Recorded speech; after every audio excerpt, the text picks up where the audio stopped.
If you like the story, you can support the author on Patreon. Link is in the description. Chapter 141, Detaining Daemon. The dragon roars was loud and clear on Driftmark, startling the people in the castle. The banquet was already in chaos, the ground covered in wreckage. Daemon's consciousness blurred as the back of his head hit the ground. He hunched over, clutching his legs, cold sweat trickling from the pain. He had been careless. He hadn't known that Syrio had trained his nephews so well that even he had been bested. "You're getting old, uncle," Rhaegar sneered, looking down at the fallen man while holding onto the tabletop with one hand. Rhaegar was no longer a child, and he was not afraid of his uncle, even when fighting alone without relying on cannibal. Roar! The dragons roared, and Rhaegar gasped, brushing his loose hair back. He felt Cannibal's fury and horror. Caraxes had been defeated, but it triggered a wild dance of dragons. "Prince, listen to the dragons' roars outside. What should we do now?" Corlys questioned angrily, his eyes full of worry. Dragons were not human, they were fierce beasts with ferocious temperaments. Once they fought, they wouldn't stop until death, and casualties were inevitable. The death of a dragon would be an irreparable loss to both the Valyrian and Targaryen houses. "Lord Corlys, our priority now is Daemon. The dragon won't be able to intervene for a while," Rhaegar, connected to Cannibal's mind, assured, emphasizing the need to calm the people's agitation. "Daemon has been seriously injured by you. What threat does he pose?" Corlys fretted, his heart racing. "One dragon is enough to destroy a town, and there's no telling how many dragons out there will fight. They'll destroy Driftmark. The Valyrian family tamed and bred dragons on Driftmark. This is the risk you should have accepted," Rhaegar dismissed, his mind clear, focused on resolving the situation. "Rhaegar, I sense Rhaegar's wrath. It's engaged in battle," Laena warned, holding the dazed Daemon. As Rhaegar's master, she could clearly sense Rhaegar's current anger, which was beyond her control. "The one battling Rhaegar is Cannibal." "I know that very well," Rhaegar declared, focusing on Daemon. Laena pleaded, "He came here seeking understanding, with no intention of offending your grace." She knew her husband well. The outwardly prodigal man had repented and wanted to atone by serving his kingdom. "But he shouldn't have appeared to me in such a manner," Rhaegar insisted, commanding Lionel, "You will personally escort him back to King's Landing in the morning." "Yes, Prince," Lionel affirmed solemnly, understanding the gravity of the task. Daemon, being the king's brother, meant Rhaegar couldn't risk killing him and being accused of kinslaying. Moreover, Daemon held value as a bargaining chip for the Valyrian house. Lionel dared to think and act, instructing his servant to call the royal family's accompanying guards to take Daemon away promptly. Laena, uneasy, tried to stop them, but Corlys dragged her away. The Valyrian house was only a vassal and could not stop the heir from arresting criminals. The dragons on the island were still raging, and now was not the time to argue over Daemon alone. "The farce is over. I'm going outside to see what's going on," Rhaenys, who had been sitting steadily in her chair, said as she stood up and strutted out the door with an ugly look on her face. She disliked the domineering Daemon and was equally dissatisfied with her husband. As a woman, her heart was full of anger and struggle. She couldn't control many political affairs, but she could control her own dragon. Malaise was also involved in the Battle of the Dragons, and the restlessness of her emotions pulled at her mind. She had to hurry and stop it. Seeing Daemon being carried away by the guards, Rhaenyra breathed a sigh of relief and took Rhaegar's hand, inquiring, "Syrax is involved in the battle too. What's going to happen?" Her dragon was still very young and had no combat experience. This made her very worried. For a while, except for Rhaenys who had left earlier, everyone's eyes fell on Rhaegar. Rhaegar scanned them one by one and said with a determined face, "Any dragon rider, come with me. Cannibal is under my command. I will stop the fight." Saying this, he looked to Corlys and commanded, "Dispatch men, maintain law and order on the island, and seal off information for tonight." On the eve of a war, there were many spies lurking in the shadows. With the Triarchy as an enemy right now, news of infighting must not be leaked. "As you command." "I hope you succeed in stopping the fight," Corlys responded, his heart in turmoil. Driftmark was the foundation of the family, it had to be protected. "Damn you, Daemon!" Corlys cursed in his heart as he turned to deploy his soldiers. If not for Daemon's sudden appearance, he would have been in a better position for negotiations at King's Landing. Now that Daemon was captured, his daughter and wife would take the opportunity to get closer to the royal family, greatly reducing his influence.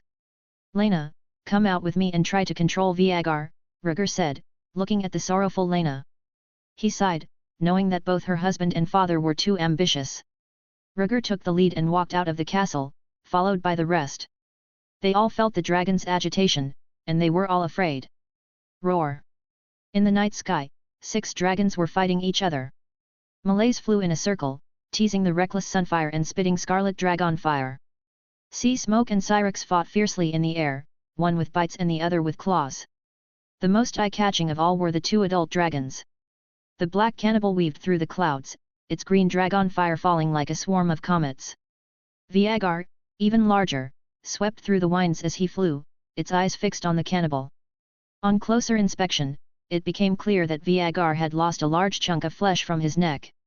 If it weren't for his size, this bite would have killed any other dragon. In contrast, Cannibal was in a worse state. His abdomen was torn open with 2 large holes, and hot dragon blood kept pouring down. The head of the dragon was also scratched, a bloodstain piercing through one eye, but fortunately, its green pupil was intact. The city of Driftmark was in a state of chaos at night, with soldiers being deployed to the 2 towns on the island. Malaise, please stop fighting and stay away from the battlefield. In the light of the torches, Rhaegar saw Rhaenys standing under a stone archway, shouting into the night sky. Most of the dragons were still fighting in the sky above high tide, except for Cannibal and Rhaegar, who were chasing each other. The dragon's roar was so loud that Rhaenys's cry was barely audible. Roar! Malaise, known as the Red Queen, was exceptionally gorgeous and was hatched from a nest of dragon eggs alongside Caraxes. With its speed, the young Sunfire was easily fooled. Chapter 142, Stopping the Dragons. Many years ago, Malaise was known as the fastest dragon in Westeros history, easily surpassing Caraxes and Rhaegar in the sky. In tonight's dragon fight, it showed off its speed perfectly. Sunfire didn't even get a chance to touch it. It was far behind, like a cat playing with a mouse. Malaise, please stop fighting. Rhaenys was still shouting, looking at the swarming dragons with a heavy face. Roar! Amidst her shouts, Malaise seemed to have heard her voice. The red dragon stopped its attack on Sunfire and looked down at Driftmark below with vertical pupils, searching for the figure of its master. Rhaenys was overjoyed and waved her torch, shouting, "Stay out of the battlefield, Malaise!" Roar! Malaise spotted her master and blasted away the chasing Sunfire with a burst of dragon fire. After sensing Rhaenys's wish, its pupils flashed with a diffused color, and it easily shook off Sunfire, disappearing into the night. It was a lazy dragon with a strong bond with its master, and it did as it was told to get out of the fight. Roar! Losing his opponent, Sunfire was enraged. His pupils fell on Sea Smoke, who was fighting with Syrinx, and he rushed over without thinking. His golden scales were charred black by Malaise, and in his fury, Sea Smoke became his next target. Syrinx! Rhaegar and the others ran out of the castle, and Rhaenyra immediately saw the bloodied Syrinx and cried out in shock. Syrinx seemed to sense the emotions of his rider, and his tearing motion stiffened for a moment. Roar! In an instant, it was slapped upside the head by a wing of the enraged Sea Smoke, who continued to tear at his opponent. Sunfire also rushed over and slammed his head into Sea Smoke. The 3 dragons attacked indiscriminately, and dragon flames flew all over the sky. Haha, good fight! Sunfire, quickly tear it apart. Witnessing his own dragon fighting, Aegon was filled with excitement and laughed wildly as he applauded. Shut the fuck up! The situation was urgent, and Rhaegar kicked him down, hating to stitch his mouth shut. Aegon rolled twice on the ground, looking at Rhaegar in fear and gritting his teeth in secret. Rhaegar is out of control, its heart filled with rage. At that moment, Laena came slowly, speaking in a disoriented manner. It's all right, Rhaegar's speed is a weakness. Rhaegar looked at the cannibal spewing dragon fire in the night sky with a grave expression on his face. The cannibal was younger and had a more flexible body. As long as he did not get into close combat with Rhaegar, he would not be in danger. Rhaegar closed his eyes slightly and tried to communicate with the cannibal with all his heart, hoping to end this dance of dragons as soon as possible. Roar! In mid-air, Sea Smoke screamed miserably. Syrinx and Sunfire's dragons surrounded and attacked it, tearing its flesh. In just a few moments, Sea Smoke was bruised and bloodied all over. Rhaegar, quickly tell your dragon to stop this. Sea Smoke can't hold on much longer, Laner said, looking anxious and pacing back and forth. Sea Smoke was his dragon, and they had been together for more than 10 years. He could feel Sea Smoke's pain. Don't rush. Cannibal has to shake off Rhaegar's pursuit first, Rhaegar chided harshly, mentally establishing a connection with Cannibal. He didn't want any dragons to fall in this farce either. Every dragon in the sky came from the Targaryens. If any dragon died, the one who would lose the most would be House Targaryen. Roar. Finally, Cannibal sensed the will of its master and roared as it looked down. It was in a furious state, the pain from its wounds stimulating its nerves. Cannibal, distract Rhaegar. The moment he made contact, Rhaegar shouted subconsciously and stared at the old dragon in the sky. This old dragon was clearly out of control. If they kept fighting, they'd both lose. Roar. Cannibal looked back and sprayed a mouthful of dragon fire, boosting its speed and rushing into the clouds above, flying straight out of Driftmark. After spending many years raiding Dragonstone Island, Cannibal had not only built up a strong physique but also developed a cunning nature. It was really angry about the old dragon's attack and wanted to tear it apart. However, its flames couldn't get through the old dragon's thick armor, and it couldn't gain the upper hand in close combat. Rhaegar, enraged and focused solely on killing Cannibal, struggled to catch up with its heavy body. When it chased Cannibal out of Driftmark, the dragon had already hidden in the night and disappeared without a trace. Roar. Having lost its target, Rhaegar was particularly agitated, spitting out dragon fire randomly and shaking its nose in search of the scent. After a while, it seemed to have caught the scent of blood left behind by Cannibal and chased after it in the direction of the narrow sea. The 2 dragons left Driftmark, but the 3 remaining dragons were still at it. Sunfire, seemingly crazed, spewed dragon fire and attacked both Sea Smoke and Syrinx indiscriminately. The 2 dragons, reacting with ferocity, turned their heads to bite his neck and legs, intent on taking down this reckless foe first. Don't. Sunfire, run. Aegon, seeing the dire situation, scrambled to his feet, urging and shouting into the air. He didn't want Sunfire to die here. Rhaegar, Syrinx is being held back. It and Sea Smoke will tear Sunfire apart, Rhaenyra said, desperate to control the situation. She could contact Syrinx, but the battle was fierce and beyond her control. Don't worry, Cannibal will be back soon. Rhaegar held a torch and looked out into the dim night sky. Roar. As soon as he finished speaking, a dark figure emerged from the other side of Driftmark, heading straight for the 3 entangled dragons. Boom. Green dragon fire sprayed from afar, enveloping the 3 dragons like a landslide. Each of the 3 dragons was wounded, and their injuries sizzled and popped under the burning flames, emitting the odor of burnt sulfur. Immediately after, the huge black shadow, carrying the dragon flames, charged at the 3 dragons, dispersing them in one go. Roar. Sea Smoke, being the closest, suffered the greatest impact, instantly smashed into the cliff below, screaming miserably. Sunfire was also dazed by the impact, shaking his head and roaring. The green flames died out, revealing Cannibal, who stared fiercely at the 2 golden dragons. Syrinx, who had been with Cannibal for many years and knew its terror, followed his master's orders and fled. Sunfire, still not grasping the situation, roared furiously at Cannibal. Boom! Just as the roar echoed, Cannibal swooped down, halfway reversed, and its thick dragon tail whipped Sunfire like a long whip. Without even a scream, Sunfire was instantly whipped away, falling onto the shallow beach nearby. In that moment, it recalled its fear of Cannibal and immediately came to its senses. Twisting its body, it dug into the sand to avoid Cannibal's sight. Cannibal's pupils indeed focused on it, assessing whether it would continue to resist so it could vent its anger. Seeing Sunfire trembling in fear, Cannibal let out a low growl and turned its gaze to Sea Smoke. Sea Smoke had just climbed up, a large section of its scales broken, dragon blood roasting the grass underneath. Roar! Feeling the murderous gaze, Sea Smoke didn't care about the pain, awkwardly spreading its wings and flying back to its nest on Driftmark. Chapter 143, The Storm Doesn't Stop.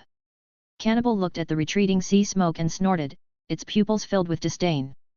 Apart from that old dragon, there wasn't a single dragon on the entire island that could challenge it. It looked back at the dark night in the distance, a trace of jealousy flashing in its eyes. Its wings vibrated, creating a gale as it flew toward the city below. At the stone archway, a cluster of torches was lit. Rhaegar watched Cannibal's figure, his face calm, but his thoughts turbulent. Daemon's sudden arrival interrupted tonight's feast. The presence of uncle and nephew in the same room and the clash of dragons shattered the fragile peace, leaving a scene that couldn't be undone. Rhaegar sighed inwardly, silently scanning the Valyrian people and formulating a strategy.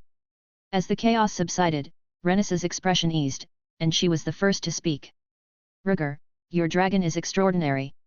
With decades of experience handling dragons, she had barely managed to communicate with malaise and control it enough to leave the battlefield. The black dragon not only gave up fighting Rhaegar but also managed to lure it away and force the rest of the dragons to retreat. This was something no ordinary dragon rider could achieve. As the dragons stopped fighting, the group let out a collective sigh of relief. Although several dragons had sustained varying degrees of injury, especially Sea Smoke and Sunfire, who had been severely wounded by Cannibal, they had at least survived. And, tonight's events are far from over, Rhaegar said, lowering his eyes and secretly communicating with Cannibal. Rhaenys, the dragons have flown away. Is the matter settled? Corlys, wearing light armor, strode in with a team of guards, anxiously asking his wife. When the dragons were fighting, there had been unexpected disturbances on the island. He had already sent his men to quell the disturbances and put the whole island on alert. Looking at her husband with a complicated expression, Rhaenys hesitated. Corlys. Roar. Before she could finish, a roar like a bell rang out, and a gust of wind pressed down on high tide from above. In the night, Cannibal swooped down, extinguishing the torches in the wind. On guard. Sea Snake's expression suddenly changed. He rekindled his torch and shielded his wife behind him. He had dreamed of more dragons in the Valyrian house. But like Viserys, he had an inexplicable fear of the power of dragons. Years of sailing had taught him that nature was so powerful that even a seasoned sailor could do nothing but hide from it. In the eyes of the Sea Snake, dragons were more than human beings. They could be used, but they were dangerous. The guards formed a circle to protect Rhaegar and the others, hastily rekindling the torches. Under the firelight, the darkness was dispersed once again. Until then, a shadow emerged, enveloping half of high tide. Lord Corlys, in addition to responding to the Triarchy, it seems we also need to discuss the ownership of the dragons, Rhaegar's voice echoed faintly, reaching everyone's ears. The Sea Snake, who was getting on in years and had poor eyesight, squinted as he looked at Rhaegar under the stone archway. Rhaegar hung his head slightly, facing away from everyone, his silver hair blowing in the night breeze. Prince, the dragon riders of my family are of Targaryen blood, and our two families have been joined in marriage for generations, Corlys said, locking eyes with his wife, his heart pounding faster and faster. He felt a bit nervous as he spoke these words, as if he himself was not convinced of what he was saying. Oh, really? Rhaegar's voice was indifferent, and he laughed softly. Since that is the case, it is even more important to discuss this in detail and establish a perfect system to ensure that no one with ulterior motives jeopardizes the friendship between our two houses. As he spoke, he slowly turned around. Under the flickering torches, the crowd could faintly see an even larger dark figure standing behind the stone archway. Rhaegar scanned over the Valyrian people and said lightly, "What do you say, Lord Corlys?" A gust of wind blew, and the cannibal stretched out its broad wings. Its bleeding dragon head was more than a match for the towers of high tide, and its green pupils looked down on everyone. The Sea Snake's eyes widened. He secretly swallowed his saliva and gripped his wife's hand tightly. No one could ignore the presence of such a dragon. Rhaegar put his hands behind his back, took one step forward, and asked, "Aunt Rhaenys, you are a princess of Targaryen. Do you agree with my proposal?" "Rhaegar, I am a woman and cannot decide the fate of my house," Rhaenys said, holding her head high and gazing fearlessly at her nephew. She was a sharp, intelligent woman. From the moment she took command of the dragon, she had married and had children, competed for the Iron Throne, and fought numerous battles. But it was not to be. The land of Westeros is ruled by men, and because she is a woman, she will never have as much say as the men. She became a victim of her family's marriage, a subordinate to her husband. She known as the queen who never was, but could only be like her dragon, the Red Queen Malaise, lazily coiled on Driftmark. She spent her days in a pretty boring routine. "Auntie, it is not your fault that you were born a woman. You possess wisdom that is no less than that of Queen Visenya," Rhaegar said, convinced that Rhaenys's heart was still with the Targaryens. He advised her, "I can secure you a new seat at the small council. The Targaryen dragons must not go abroad, they must be commanded by a Targaryen." He planned to form an order of dragon knights, not only to gather the dragons of the Valyrian house but also to put an end to future family marriages and the dilemma of dragons following out married daughters away. What duties do you intend to give Rhaenys?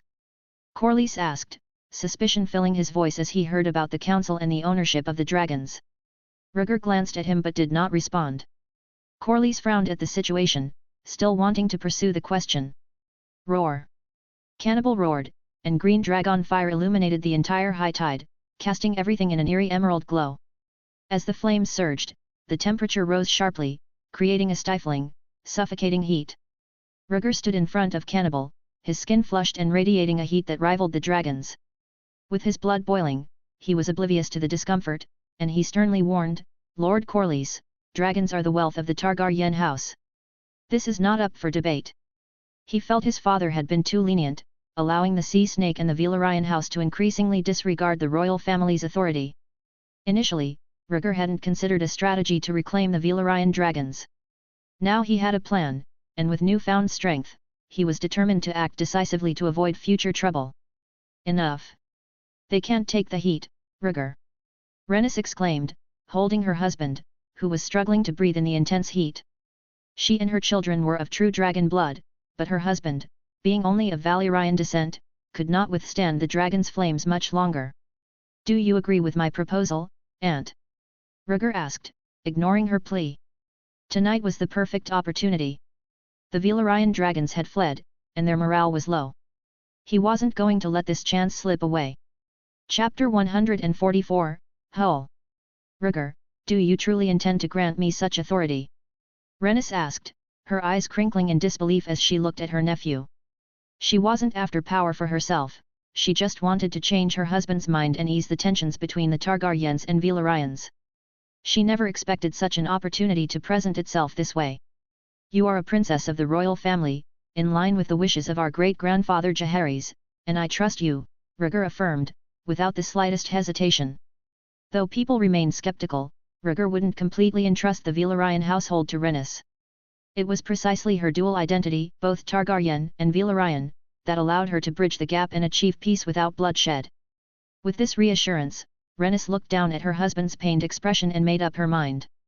Raising her head again, she met Rhaegar's gaze and said, I accept your proposal. There are only 3 families of old Valyrian descent left, and unity is our only way to preserve our power.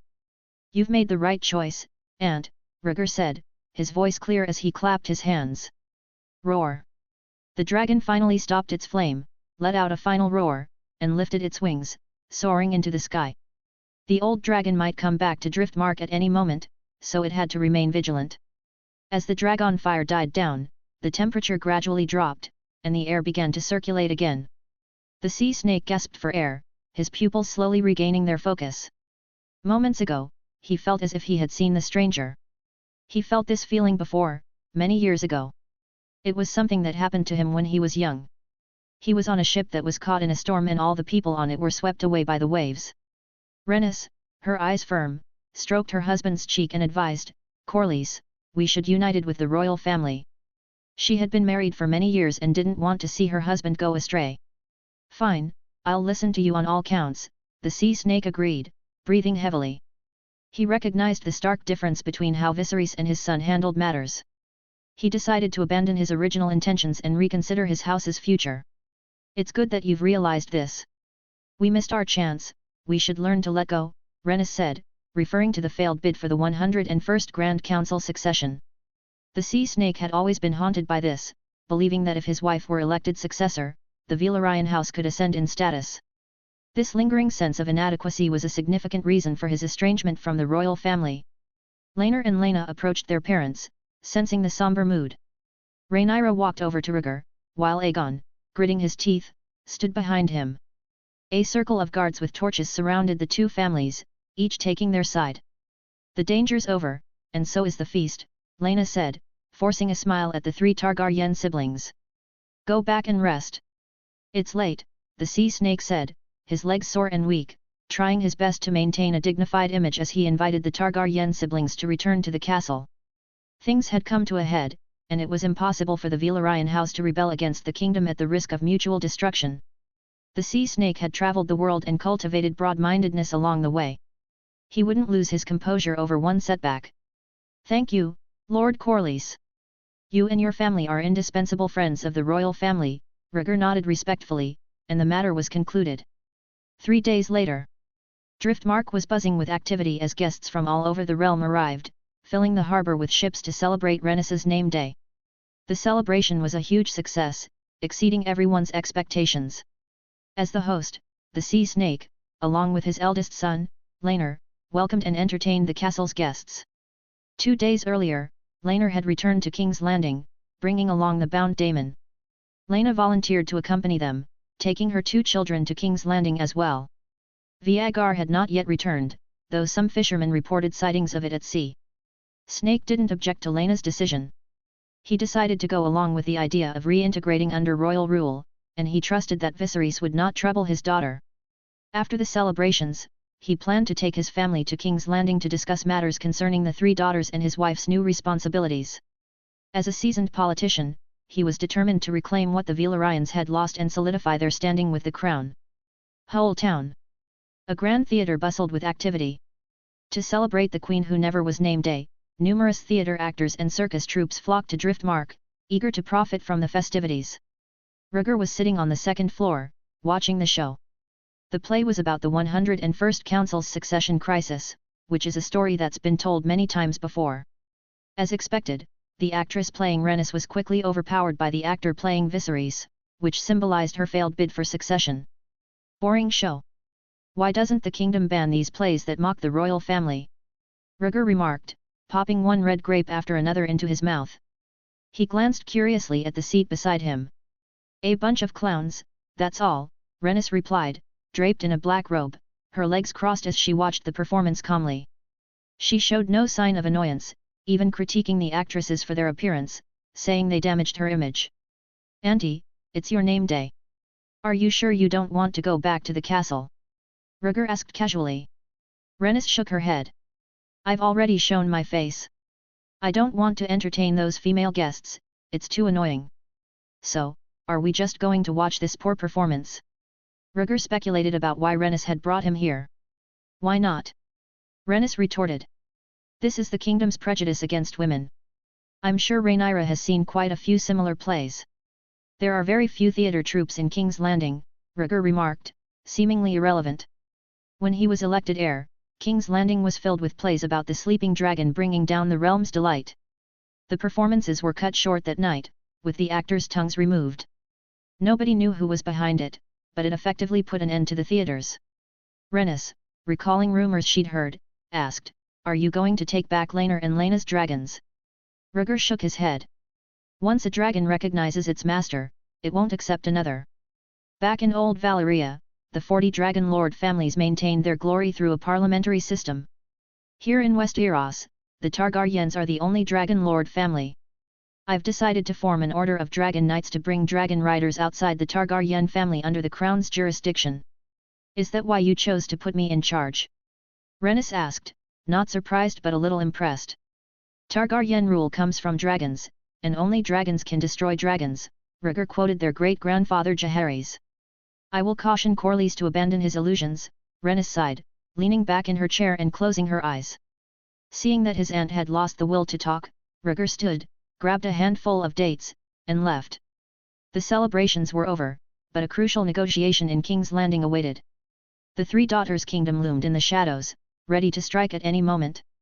The kingdom's instability prevented it from focusing on external threats. Chapter 145, The Vanguard of the Triarchy. After leaving the theatre, Rhaegar wandered aimlessly through the streets, taking in the sights of Hull Town. Living on an island where land is scarce, most people earn their living through handicrafts. Stalls lined both sides of the street, bustling with activity. In addition to the local crafts, there were many other profitable businesses, gambling houses, brothels, and fighting rings. Rhaegar, dressed in a black suit with his silver hair and handsome face, stood out in the crowd. Many of the women on the street approached him, offering to show him a good time. Despite his stoic expression, Rhaegar, being young and somewhat naive, felt a flicker of excitement at the prospect. As he hesitated, his expression still blank, he suddenly heard a familiar voice. Raising an eyebrow in interest, he brushed past the insistent women and made his way to the mouth of an alley at the end of the street. Hey, you're so wet and so beautiful, Aegon said, naked to a big, fat woman as he worked out vigorously, sweating like rain. Aegon. Rhaegar's eyes widened, unaware that the boy had begun whoring so early in his life. Like a good brother, Rhaegar did not understand Aegon's excitement about having sex in the street, but he chose to tolerate it. Aegon's genitals were visible, and Rhaegar's eyes held a playful, contemptuous expression. But when he took a closer look at the woman in Aegon's arms, his face hardened and his mouth opened wide. "What is it, handsome?" the woman asked. The lady who had invited him followed, looked at the sex in the alley, and said amusedly, "That's my mother. Do you prefer mature women?" No, I like the young and beautiful ones." Rhaegar, slightly disturbed and deeply shaken by Aegon's taste, left the scene in a hurry. He swore that the old woman had the same effect on him as the Shadowbinder he had fought as a child. The Seven Hells. How did Alicent teach her son? Ignoring the tempting invitations, Rhaegar left in a hurry. He had no intention of prolonging his stay for even a minute. It was noon. The sunlight on the island was blindingly bright, so intense that people could barely keep their eyes open. Running out of the bustling street, Rhaegar learned from passers-by that he had entered the largest dark alley in town. After understanding Aegon's outlook on life, Rhaegar felt a calmness wash over him, allowing reason to triumph over desire. He continued to wander through the town until he reached the harbour of Hull. The harbour was teeming with ships, and workers were busy loading and unloading goods under the scorching sun. Just as he was looking for a shady place to rest, a commotion erupted in the harbour. "Come quickly, there's a lifeboat drifting over. There are dead people on board, covered in blood." The harbour buzzed with shouts as sturdy sailors jumped into the sea to guide the lifeboat back and bring the bodies ashore. Rhaegar turned his gaze to the scene. One of the deceased was richly dressed, with an arrow lodged in his heart. Soon, soldiers rushed in, carrying away the dead and restoring order. "Looks like something happened," Rhaegar murmured as he silently returned to high tide. The routes of the narrow sea, the stepstones, and other nearby waters were generally considered safe. Judging by the condition of the boat, it appeared to have been attacked, likely by the pirates of the Triarchy. On his way back, Rhaegar encountered a tense Rhaenys, accompanied by a group of guards. "I just received news that a group of pirates appeared in the waters of the Stepstones and intercepted a Volantis fleet," Rhaenys said solemnly. "I saw the boat that failed to escape in the harbour," Rhaegar recounted. "Corlys has tried to keep the news quiet to avoid panic among the guests. We need to get back quickly." Rhaenys, known for her fiery temper, understood all too well the threat the pirates posed. High Tide Castle. The guests were still enjoying the banquet, blissfully unaware of the brewing trouble. Rhaenys led Rhaegar through a dark passage into the driftwood throne hall, where the sea snake awaited them. Seeing his wife and Rhaegar, the sea snake quickly rose from his driftwood throne. "The scouts have returned," he said in a grave tone. "It's the pirates of the Triarchy. This attack appears to be a pre-war test. Should we gather the fleet?" Rhaenys asked directly. "No, too much commotion will alarm the guests," the sea snake replied. "The raiding pirates are operating in small groups, and the fleet wouldn't be able to catch them." The sea snake's face was serious as he analyzed the situation. "The pirates of the Triarchy always retreat after a skirmish. If we dispatch the fleet now, they'll be long gone before we arrive.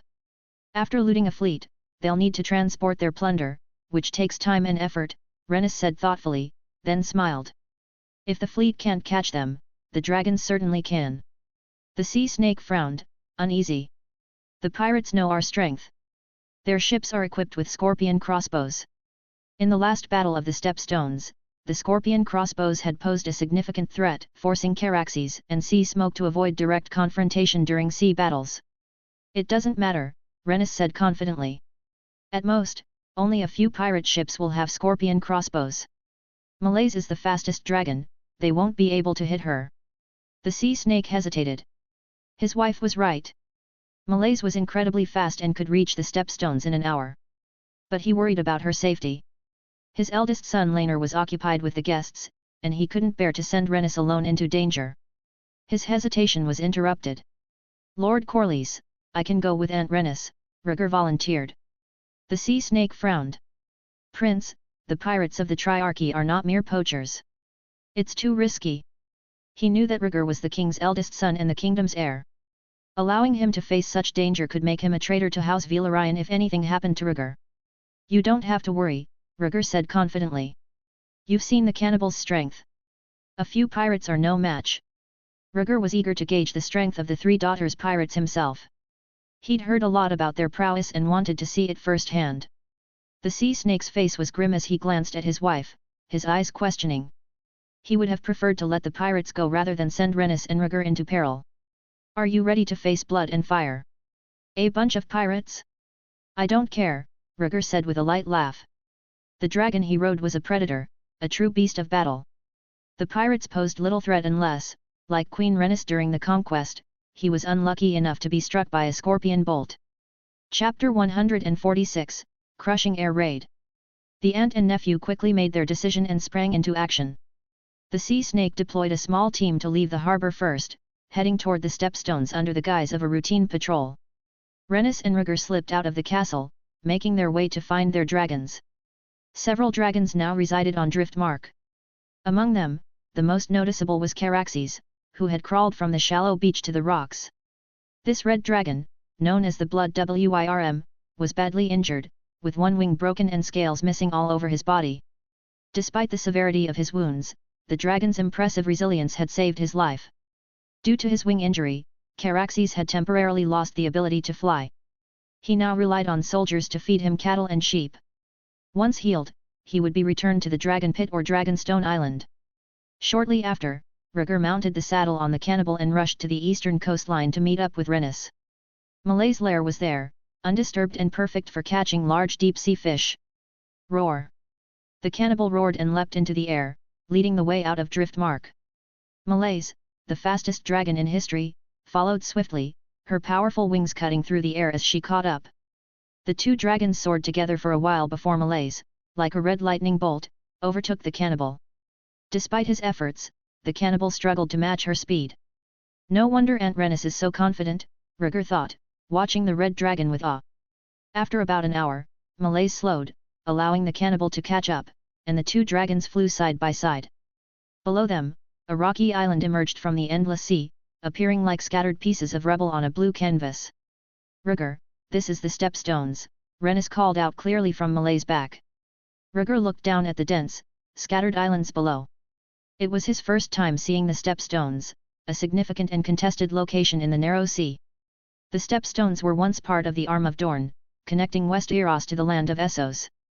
Thousands of years ago, the old Valyrian freehold invaded the cities of Essos, enslaving many, including the ancestors of the First Men. Overwhelmed, the First Men invaded Westeros from the Arm of Dorne, then ruled by the Children of the Forest and the Giants. The children used powerful magic to shatter the Arm of Dorne, creating the Stepstones. Located between the broken Arm of Dorne and the disputed lands, the Stepstones became a haven for pirates. The free cities of Myr, Lys, and Tyrosh frequently fought for control of these islands. When the three cities united to form the Triarchy, they annexed the Stepstones and swept away the pirates. However, the Triarchy's navy was worse than the pirates, imposing high tolls, abducting women and boys for brothels, and robbing ships. This was one of the reasons the Sea Snake joined Daemon in the First Battle of the Stepstones. A strategic location, right in the middle of two continents on the main navigational route, Rhaegar mused, realizing why the Stepstones were so fiercely contested. It was no wonder wars were fought here year after year. Roar! Cannibal suddenly let out a cry, turning its head toward the southeast corner of the island. You smell blood? Rhaegar asked, becoming serious. Roar! Cannibal responded by flapping its wings and heading in the direction of the scent. Rhaegar called out to Rhaenys, and the two dragons flew together. Be quick, cut down these wimps. This is the last ship of the day, hurry up and grab it. The sounds of shouting and fighting grew louder as they approached a hidden cove where several blood-stained ships were anchored. As Cannibal arrived overhead, Rhaegar saw pirates swarming onto a large ship, smashing and looting it while attacking its defenders. Shall we intervene, Aunt? Rhaegar asked, frowning at the scene below. Watch out for stray arrows and make sure your dragon flies high enough. Rhaenys warned before diving down on Malays. Dracarys! She cried out. Malays unleashed a torrent of scarlet flames, incinerating the looting pirates. Their screams filled the air as they turned to charred corpses. Rhaegar, initially stunned, laughed. Cannibal, stay alert for hidden arrows. Let's join the fray. Roar! The smell of blood had roused Cannibal's aggression. With a roar, the dragon dived, wings outstretched. Boom! Green dragon fire erupted from Cannibal, raining down on the pirates jumping into the sea. Cannibal, target that pirate ship and sink it. Rhaegar commanded, directing Cannibal toward the largest vessel. It's a dragon. Watch out for the dragon fire. Shoot arrows. The pirate leader shouted, rallying his men. The pirates, though terrified, obeyed and loosed their arrows at the dragons. In a flash, arrows rained down. Malays, agile and swift, ascended before the arrows struck, leaving a trail of dragon fire that set the ship's mast ablaze. Roar! Cannibal, more domineering, faced the arrows head-on, spewing a torrent of flames that turned the projectiles to ash and molten metal.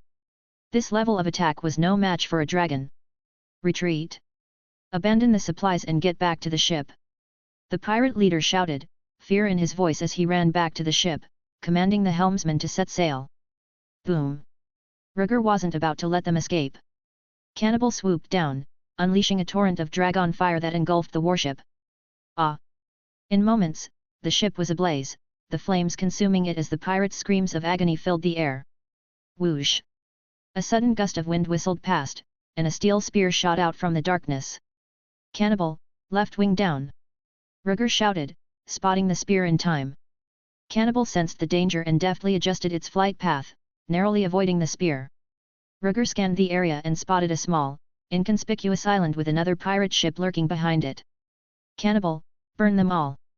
He commanded, his voice cold as he glared at the pirate ship launching arrows. Roar! Cannibal roared and flapped its wings, heading towards the target. Whoosh!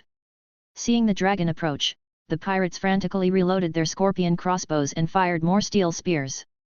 Cannibal's eyes flashed with disdain as it easily tilted its body to dodge the second spear. Dracarys! Rhaegar ordered. While dodging the projectiles, Cannibal flew above the pirate ship and unleashed a torrent of dragon fire, engulfing the vessel in flames. Chapter 147, Unexpected Gain. Boom! The pirate ship nearly capsized under the intense spray of dragon fire. The mast snapped in the middle, crashing down. The sailor manning the scorpion crossbow didn't have a chance to dodge and was crushed beneath the falling mast, his body incinerated by the flames. Keep burning, sink the whole ship! Rhaegar commanded, urging Cannibal to continue its fiery assault. With the threat of the scorpion crossbow neutralized, Cannibal hovered in the air, unbothered by the remaining arrows, and bathed the entire pirate ship in green dragon fire. Rhaegar sat in his saddle, vigilantly scanning for any escaping enemies. It was his first encounter with the fearsome pirates of the Triarchy, and he was determined not to let his guard down.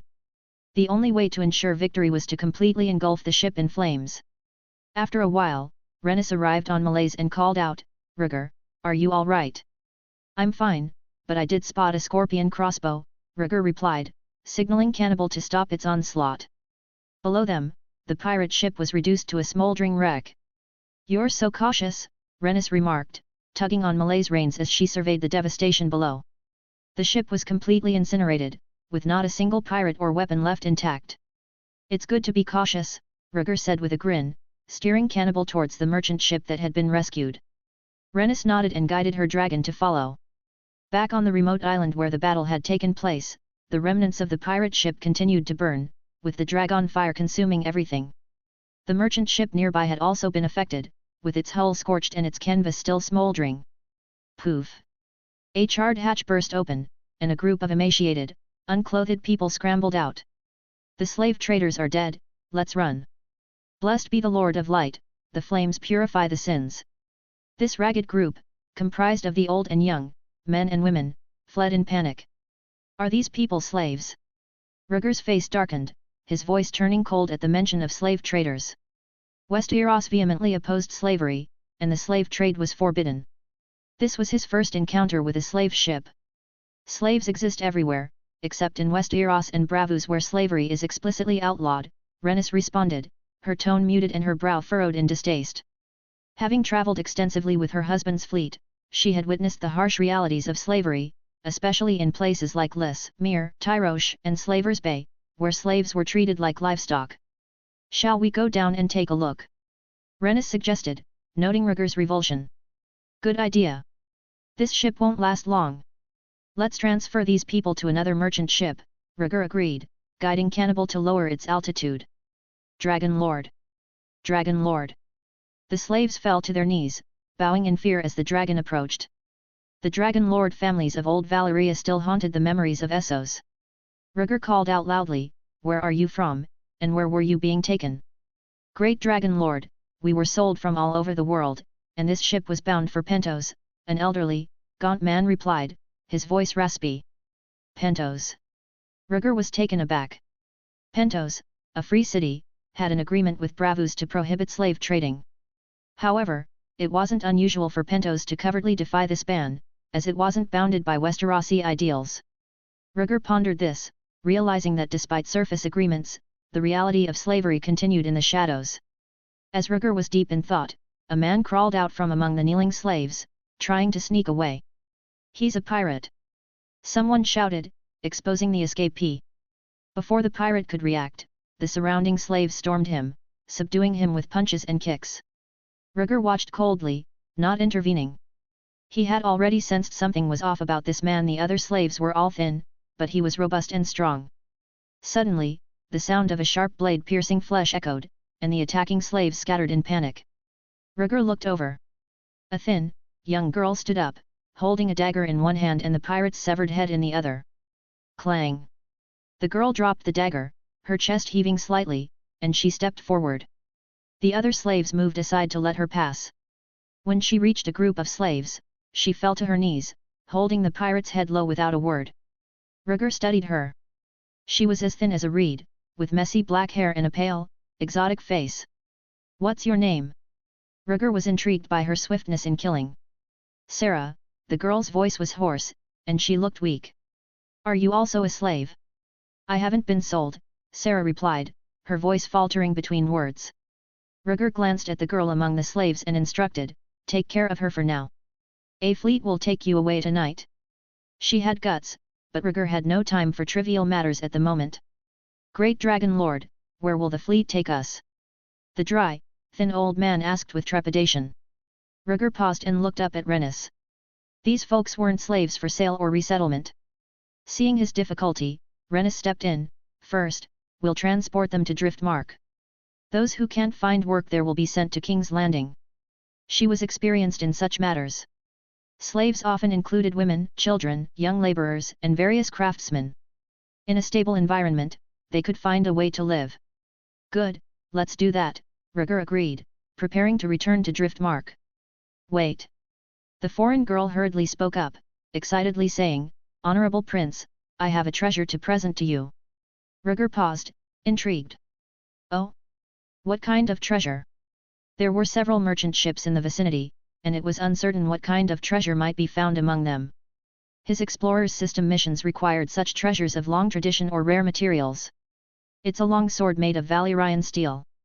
The young girl answered immediately. Rhaegar's eyes lit up with excitement. A Valyrian steel longsword was worth a fortune, and there were few in all of Westeros. Moreover, Valyrian steel contained magic, which, with certain experiences, could trigger an explorer's mission. "Valyrian steel longsword? Where is it?" Rhaegar asked eagerly. "In the slave master's cabin. He used that sword to demonstrate its sharpness by chopping off the head of a female slave," Sarah said weakly. The thin old man was shocked by the news and hurriedly urged the stronger men around him, "Quickly, find that sword for the Dragon Lord." The other slaves rushed into the ruined cabin, searching everywhere despite the burning wood. Soon, they overturned a charred body, and a long, dark sword fell beside it. Chapter 148, The Old Shipwright.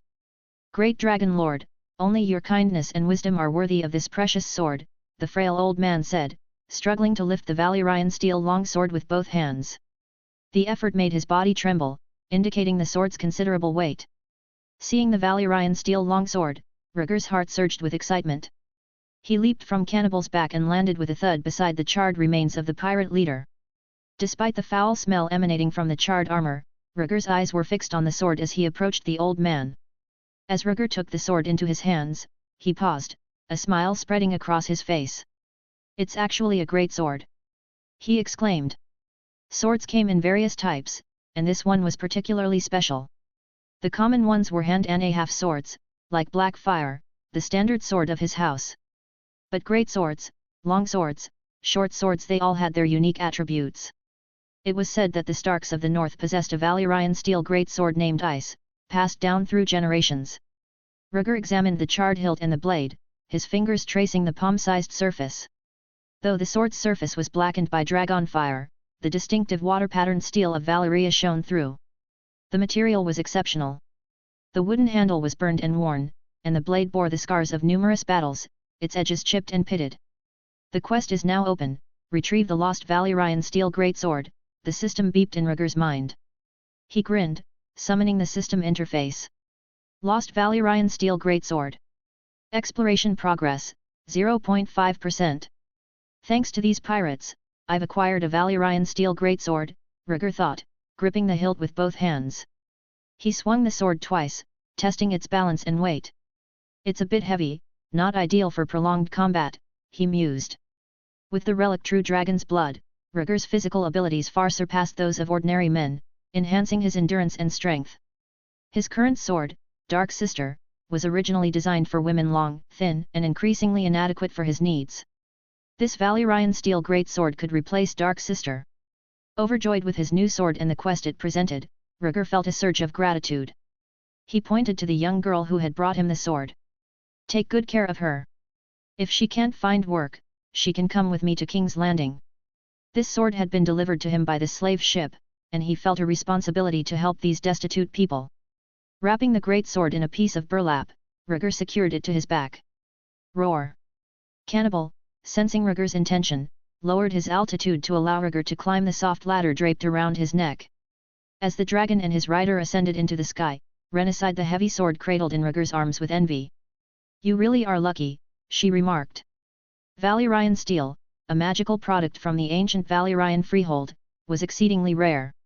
When the doom befell Valyria, the secrets of forging Valyrian steel were lost, along with most of its creations. Today, only a handful of Valyrian steel artifacts remained. A heavy Valyrian steel sword was a priceless treasure. Thank you for letting me go, Rhaegar said with a genuine smile. With this sword, House Targaryen gains another ancestral weapon. These slaves presented the sword to you, not me, Rhaena teased, her head held high. Just don't let Corlys see it, he'll go mad with envy. House Velaryon had a long history dating back to Valyria, though it was once a minor noble house. Many years ago, the Velaryons possessed a Valyrian steel weapon, a scimitar called Sea Foam.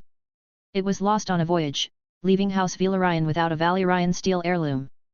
The Targaryens, also of Valyrian descent, were among the most prominent dragon lords, possessing the ancestral swords Blackfire and Dark Sister, as well as the lesser-known Dragonhorn dagger. House Celtigar was rumoured to have a Valyrian steel battle axe. House Velaryon, however, had no such weapon. The sea snake, Lord Corlys Velaryon, had sailed around the world, harbouring dreams of acquiring a Valyrian steel weapon. Unfortunately, his dream had yet to be realised. Rhaegar's grin widened. I can't wait to see Lord Corlys' envious and jealous expression. The sword was now his, and no one could take it away. He relished the thought of flaunting it in front of the cunning old man, Corlys. Rhaena shook her head, laughing at her nephew's antics. I don't want to talk to you, you lucky devil. Rhaegar issued orders for the boatload of slaves to wait. Then, the dragons and Rhaena returned to Driftmark. The feast on Driftmark lasted for several days and concluded successfully. One by one, the large ships that had brought the guests began to depart from the harbour, returning to their respective islands. A sizable ship with seahorse sails was anchored in the harbour, with sailors maintaining order and labourers loading supplies. Prince, the Stepstones Islands are scattered and disorganized. My family's fleet can only set up defences on Bloodstone Island. Any wider area is out of reach, Sea Snake reported in a low voice as he stood on the pier, watching the goods being transported onto the ship. Rhaegar stood beside him, nodding in understanding. To fortify the entire Stepstones Islands, we would need watchtowers, fleet patrols, and soldiers stationed at fortresses. It's beyond the capabilities of House Velaryon alone. The Stepstones consisted primarily of two large islands, Bloodstone Island and Grey Gallows Island. In the last battle of the Stepstones Islands, the pirates of the Triarchy had defended these two islands, avoiding direct conflict and delaying the battle indefinitely. Currently, the Triarchy had not yet captured the islands, presenting an opportunity for the kingdom to send troops and repair the defense fortifications. When we return to King's Landing, I will inform my father of the situation, Rhaegar said. I'll strive to secure funds from the treasury to fully arm the Stepstones Islands and bring them under the kingdom's protection. As they spoke, a group of bare-chested old shipwrights disembarked from the ship, accompanied by their apprentices, and approached the two men. Lord Corlys, the ship's inspection is complete, and everything is in order, reported a short, stout, silver-haired old shipwright respectfully. Sea Snake glanced at him and nodded. Thank you, Master Hammer. Yes, Lord Corlys, Master Hammer replied, accustomed to his lord's condescension. He then led his companions away. With no outsiders to disturb them, Sea Snake and Rhaegar continued their discussion about the defense of the islands. Prince, we should take action as soon as possible. The pirates of the Triarchy could invade the Stepstones Islands at any moment, Sea Snake advised. Without proper defenses, we risk repeating the failures of the last battle. Sea Snake's analysis was sound and highlighted the urgency of the situation. Rhaegar listened attentively, scanning the harbour. Out of the corner of his eye, he noticed the short, stout old shipwright, Master Hammer, squatting in front of a stall selling oranges, bargaining with the vendor. Beside him were two small figures. Two little boys with silver blonde hair and dark skin. They reminded Rhaegar of the bastards he had seen on Dragonstone. As the seat of House Targaryen, Dragonstone had many bastards, with blood relations often tangled. It was surprising to see that even the traditionally old-fashioned and noble House Valyrian had its share of bastards. Chapter 149, Otto's Appointment. The transportation of goods was completed, and Rhaegar and Rhaenyra arrived with dozens of slaves in tow. Rhaenyra looked exhausted, holding her forehead. We left behind many elderly, women, and young men. The rest are mainly children and craftsmen. Driftmark, being relatively prosperous, offered opportunities for the elderly and women to engage in handicrafts and for the young men to find work lifting and carrying at the pier. However, the children could not fend for themselves, and with no orphanage on Driftmark, they would have to follow the larger ships back to King's Landing. The craftsmen, on the other hand, had a choice: stay on Driftmark or follow the Dragon Lord who had saved them. With their skills, they wouldn't lack work anywhere. Thank you for your hard work. Let's leave as soon as everyone is on board, Rhaegar said warmly, squeezing Rhaenyra's shoulders appreciatively. Humph, go find Aegon. Who knows whose bed he's in tonight, Rhaenyra retorted, clearly irritated by Aegon's infamous behavior. Rhaegar's expression darkened slightly, reflecting his distaste for Aegon's indiscretions. The thought of his brother's questionable taste in women cast a shadow over his mood. With all preparations complete, the Sea Snake boarded the great ship and set sail. Meanwhile, the dragon riders mounted their dragons and flew ahead to King's Landing. As the day wore on, the dragons arrived at the dragon pit. Maynard, the dragon pit maester, led the dragon keepers forward, greeting them joyfully. Prince, we are happy for your safe return. Nothing happened recently, right? Rhaegar asked casually as he dismounted from the dragon. Maynard glanced at the listless Aegon and cautiously replied, the king has appointed the former hand of the king, Otto Hightower, as the Master of Civil Affairs, a new advisor position. He will return to King's Landing to take up his post in the next few days. A good thing, I expected it, Rhaegar said with a playful smile. He had delayed asking about the street cleaning program, anticipating Otto would take the lead and relieve some pressure from him. Now it seemed his plan was falling into place. Alicent's influence on the king was certainly effective. Rhaenyra, stretching and looking weary, interrupted, are you done talking? It's been cold all day, and I need to go back and take a hot shower. It's not my fault. You and Aegon's dragons are too slow. If I hadn't waited for you, I would have been back as early as Aunt Rhaenys, Rhaegar teased, taking her hand. They left Aegon, who was struggling with fatigue, to take the carriage back to the Red Keep. The next day, the Sea Snake's fleet crossed Blackwater Bay and arrived at the harbour of King's Landing. As the heir, Rhaegar personally went to meet them. The Sea Snake commanded the sailors to unload the royal supplies from the ship, one box after another, and explained, several dozen slaves also disembarked. You can take them away. With that, the sailors brought out the slaves. Rhaegar nodded appreciatively, thank you, Lord Corlys. Eric, one of the guards, stepped forward to lead the group away. The children would be nurtured as future citizens of the kingdom, and the artisans, whose skills were invaluable, would be put to good use. After leaving the harbour, the Sea Snake, accompanied by his wife and eldest son, made their way to the Red Keep in grand fashion. Along the way, Rhaenys informed him about Laena's situation. She was safe and well cared for in the Red Keep, with several maids and nannies under Alicent's personal supervision. In the Red Keep, King Viserys had prepared a grand feast to welcome House Velaryon.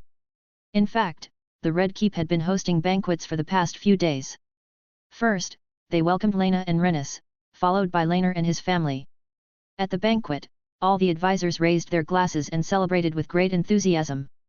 No one brought up the matter of the stepstones, ensuring the feast concluded smoothly and joyfully. Nightfall. Rhaegar left the banquet early and returned to his room alone. He sat at the round table, took out the Valyrian steel heavy sword, and began to habitually stroke it, his mind filled with anticipation. He summoned his system interface and checked the records of the previous day's exploration.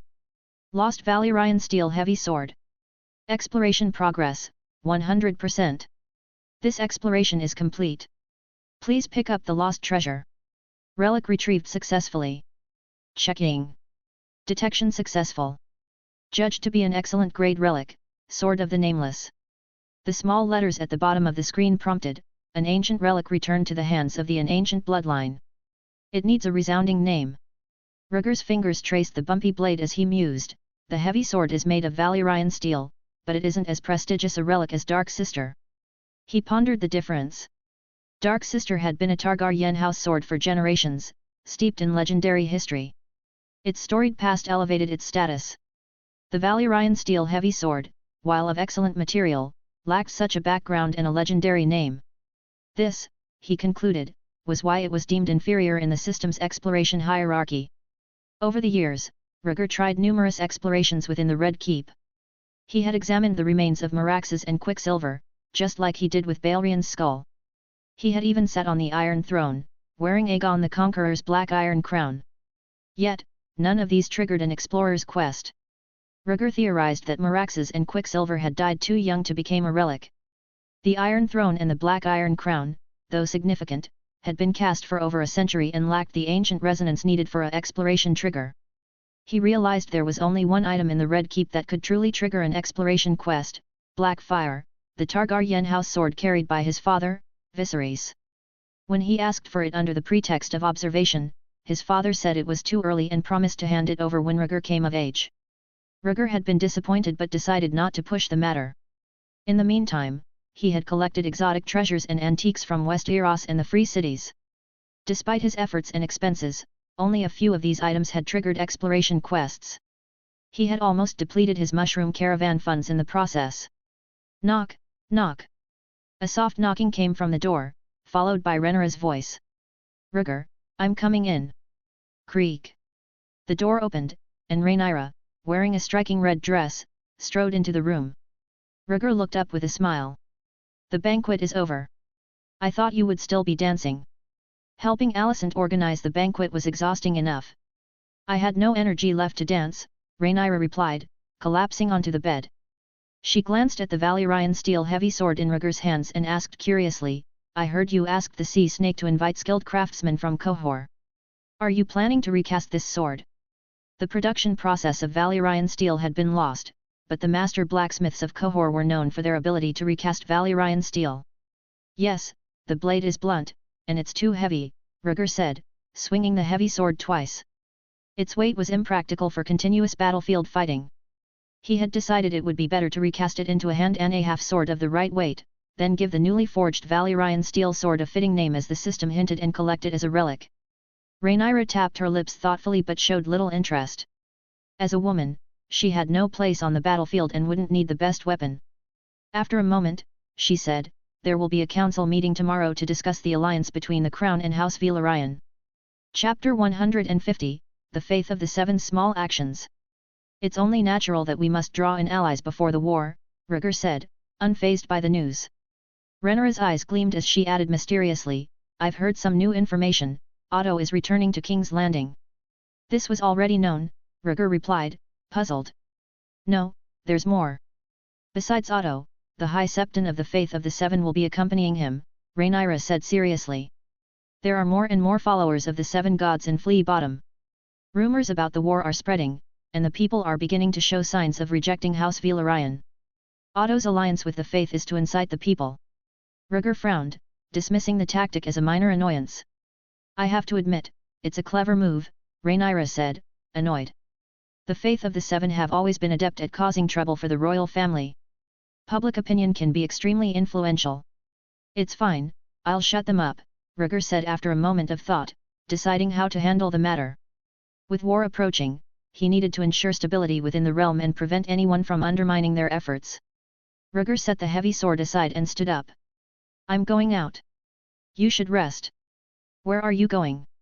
Rhaenyra asked, surprised. "To find a good helper," Rhaegar replied, leaving the room with Eric, who had been guarding the door. Inside the banquet hall, the nobles were singing and dancing, each seeking a partner to dance with. In stark contrast, the dungeon of the Red Keep was dark and damp, with creepy crawlies everywhere. "Prince, you don't need to come in person," Eric, dressed in black, advised as he followed Rhaegar into the dungeon. Rhaegar, also dressed in black robes, surveyed the dungeon environment himself, walking deeper into its depths. Eric sent the guards away and hurriedly followed him. Before long, they arrived at the far end of the dungeon. The sound of chains clinking echoed through the narrow, dark corridors. Rhaegar approached a single cell, peering inside. "Prince, I didn't expect you to come and see me in person," Syrio said, surprised to see Rhaegar. Syrio had assumed the prince didn't care if he lived or died. Though Rhaegar would occasionally take him out for training, he was usually locked up without a second thought. Rhaegar glanced around the cell, noting its relative comfort. It was dry, clean, and had a mattress far better than the public cells. Syrio looked as he always did, with his fluffy brown curls, unkempt stubble, and a perpetual smile. "It's time to redeem yourself for your past mistakes. I'm going to let you out," Rhaegar said with a smile. "Oh? And what do you have in mind for me?" Syrio asked, intrigued. After years in the dungeon, he was eager for a change. "I want you to form an intelligence organization and train some killers," Rhaegar said bluntly. Syrio, hailing from Bravus and known for his water dancing, was accustomed to fighting and assassination. Rhaegar intended to use those skills. "Thank you for your trust. I won't let you down," Syrio replied decisively, holding out his shackled hands. Rhaegar signaled to Eric, who stepped forward to unlock the chains with a key he had prepared in advance. As this was happening, Rhaegar turned and spotted another familiar face in the corner of the dungeon. "Uncle, how are you holding up?" he asked. In another single cell, Daemon lay on his bed, shackled hand and foot. Rhaegar glanced around Daemon's cell, noting a chair, a toilet, and heavy bedding special provisions. Daemon rolled over, turning his back to Rhaegar, and remained silent. On the first day of his imprisonment, his brother Viserys had visited, berating and degrading him, almost to the point of execution. Since then, he had been left to rot. "Never mind, you clearly don't want to see me," Rhaegar said.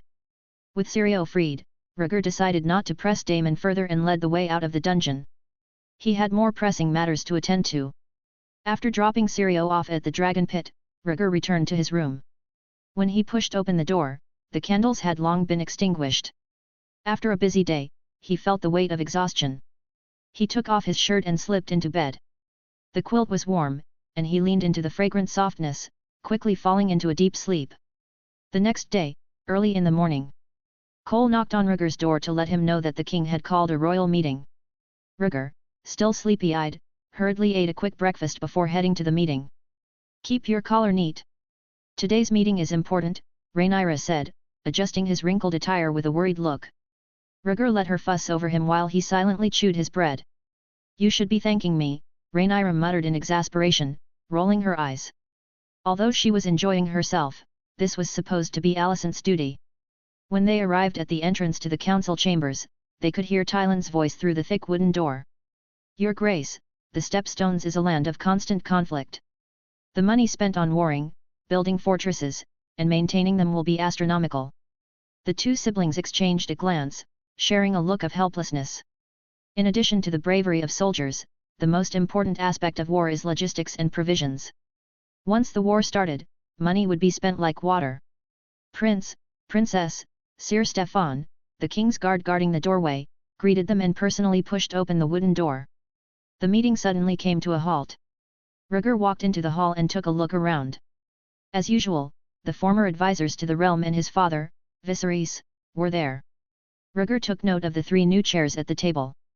Besides the one he had secured for Rhaenyra, the remaining 2 were presumably for the sea snake and his wife. Taking his seat, Rhaegar looked at Tyland, who was standing in front of the table, and asked, "Did I arrive before Lord Corlys?" "The King's Guard just went to call him." "He is on his way," Tyland answered honestly. Rhaegar didn't mind. Last night's banquet had lasted very late, making it understandably difficult for the elderly to get up early.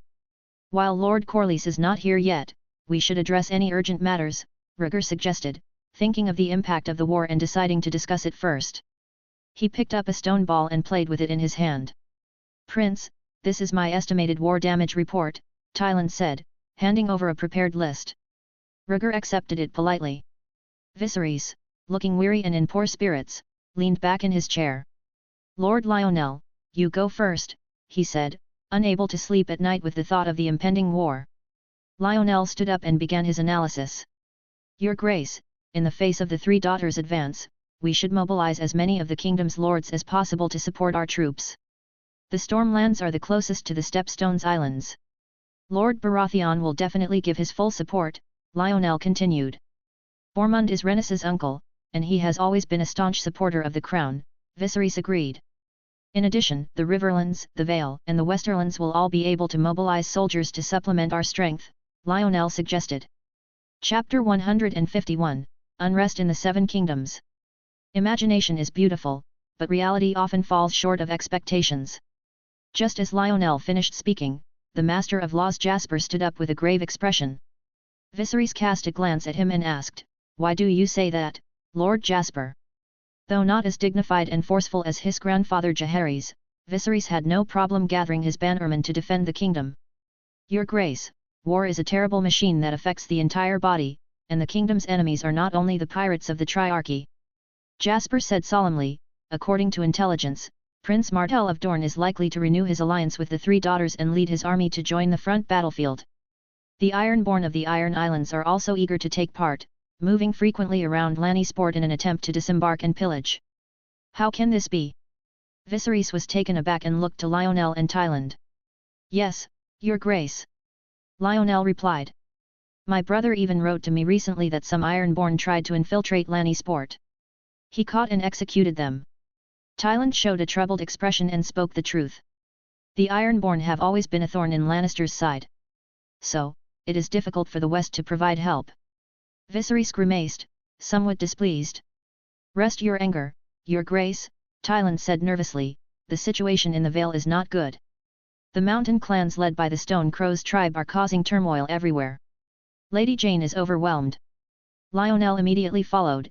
"In the Riverlands, the Bracken and Blackwood houses are in conflict over boundary stones. They have been killing each other's people, with tensions escalating towards war." Viserys froze at the words. Damn it, the kingdom was peaceful all day long, but now that a war is looming, turmoil erupts everywhere. Bad news after bad news left Viserys so angry he leaned back in his chair, panting. First, there was Dorne, a constant thorn in the kingdom's side. Then the Ironborn, who only knew how to burn and pillage.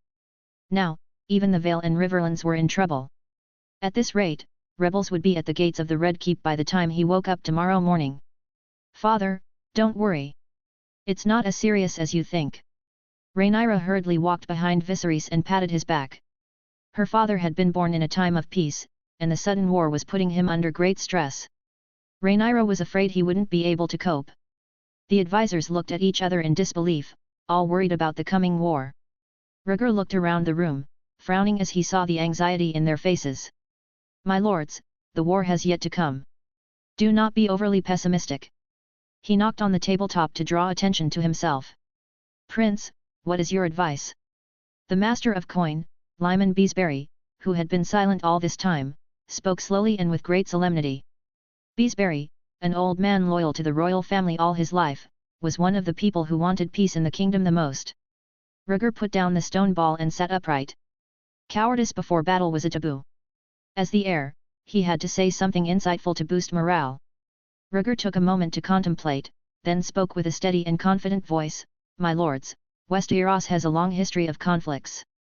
During my great-grandfather Jaehaerys' reign, the kingdom enjoyed a period of peace. And it has remained so for decades now," he continued. During these peaceful decades, the people of the kingdom have thrived, but many issues, large and small, have been hidden beneath the surface. It is not necessarily a bad thing that these issues reappear with the threat of war, he asserted. Only when the hidden tumors of the kingdom are revealed can we cut them out. His voice was strong and assured, and his words resonated with reason. The advisors were silent and lowered their heads, understanding the truth in his words. In their high positions, they knew well that peace had dulled their vigilance, making them fearful at the prospect of war. Rhaegar, what you say is very reasonable. In the face of war, how should the kingdom respond?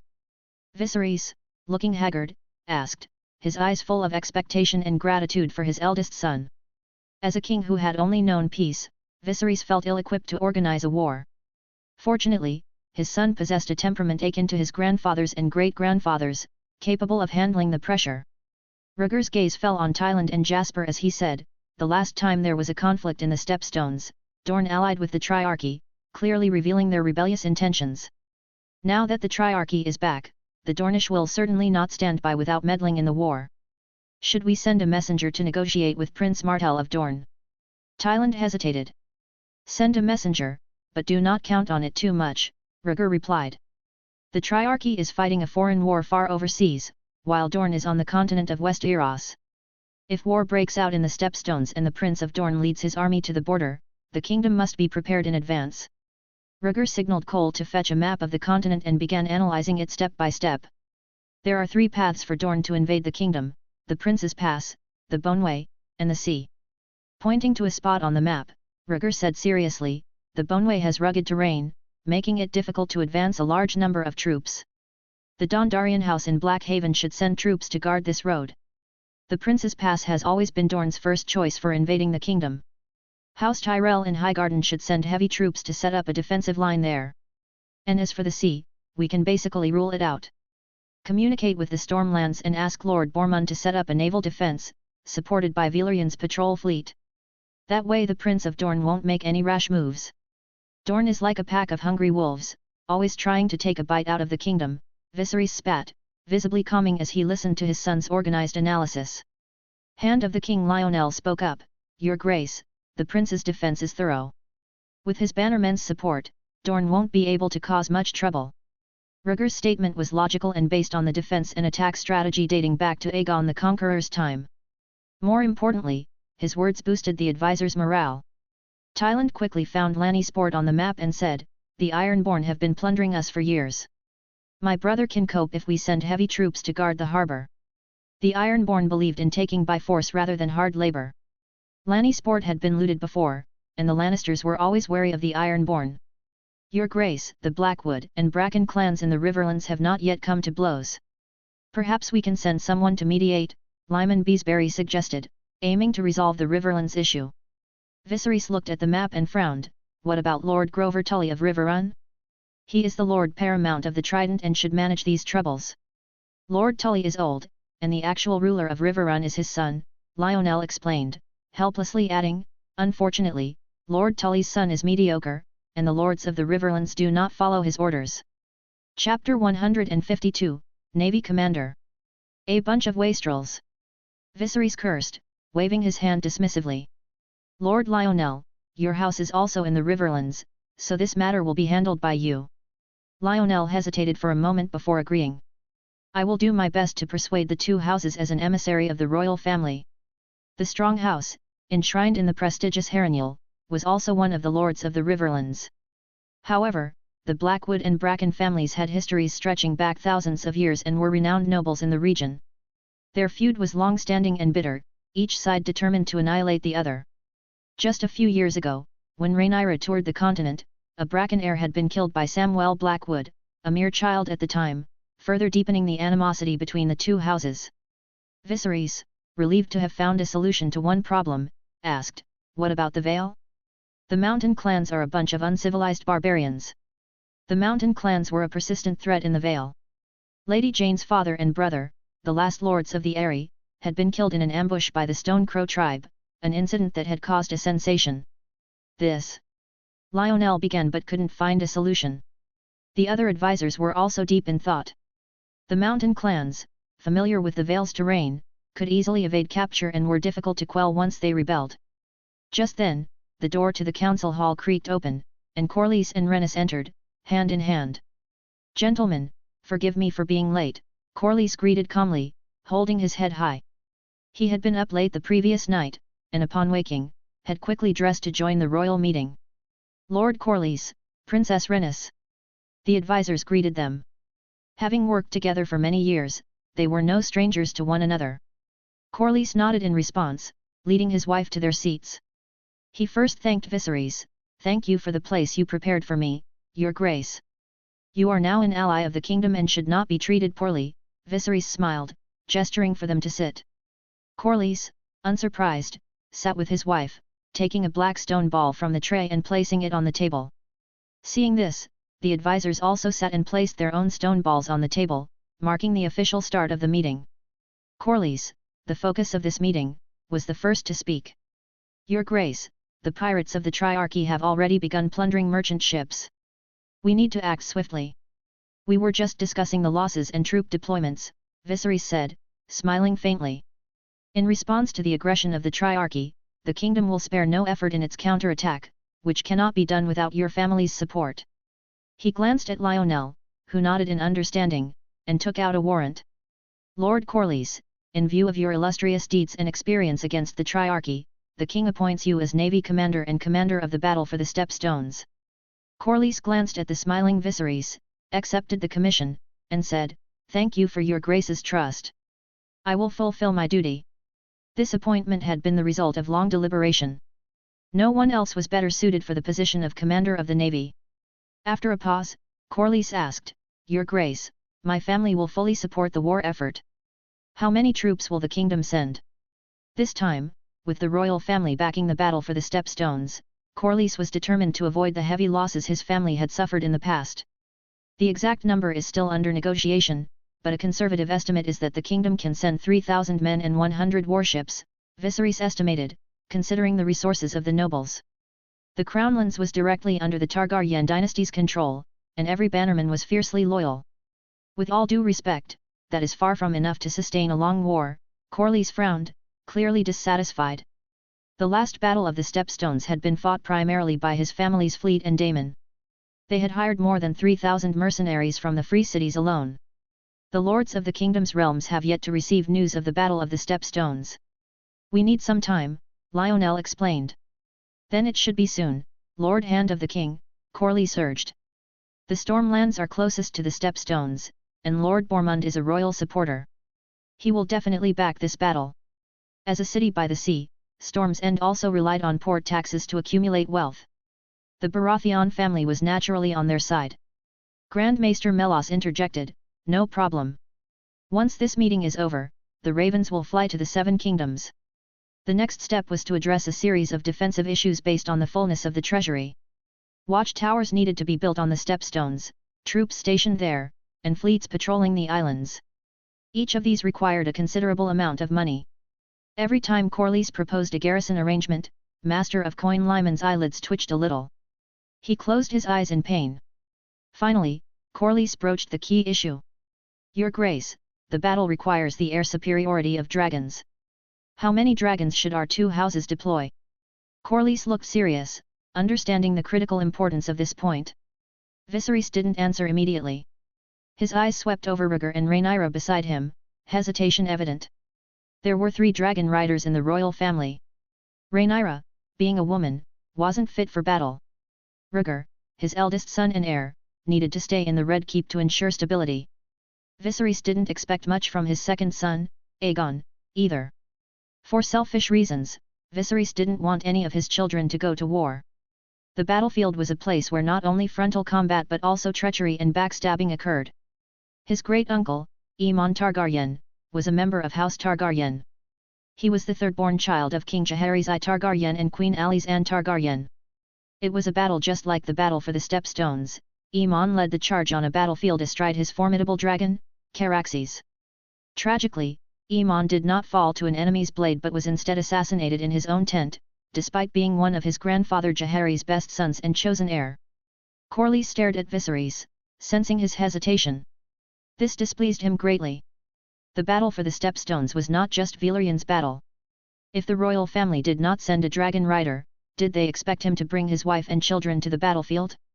As he pondered how to press the issue, Rhaegar spoke up. Father, the war is being led by the crown. We cannot back down. Rhaegar stood up and said calmly, when the war begins, I will ride Cannibal to the battlefield, as I have promised Lord Corlys. Rhaegar, when did you make this decision? Viserys was visibly distressed by his eldest son's declaration. He would rather send his second son, Aegon, than risk Rhaegar. Father, the crown needs to set an example.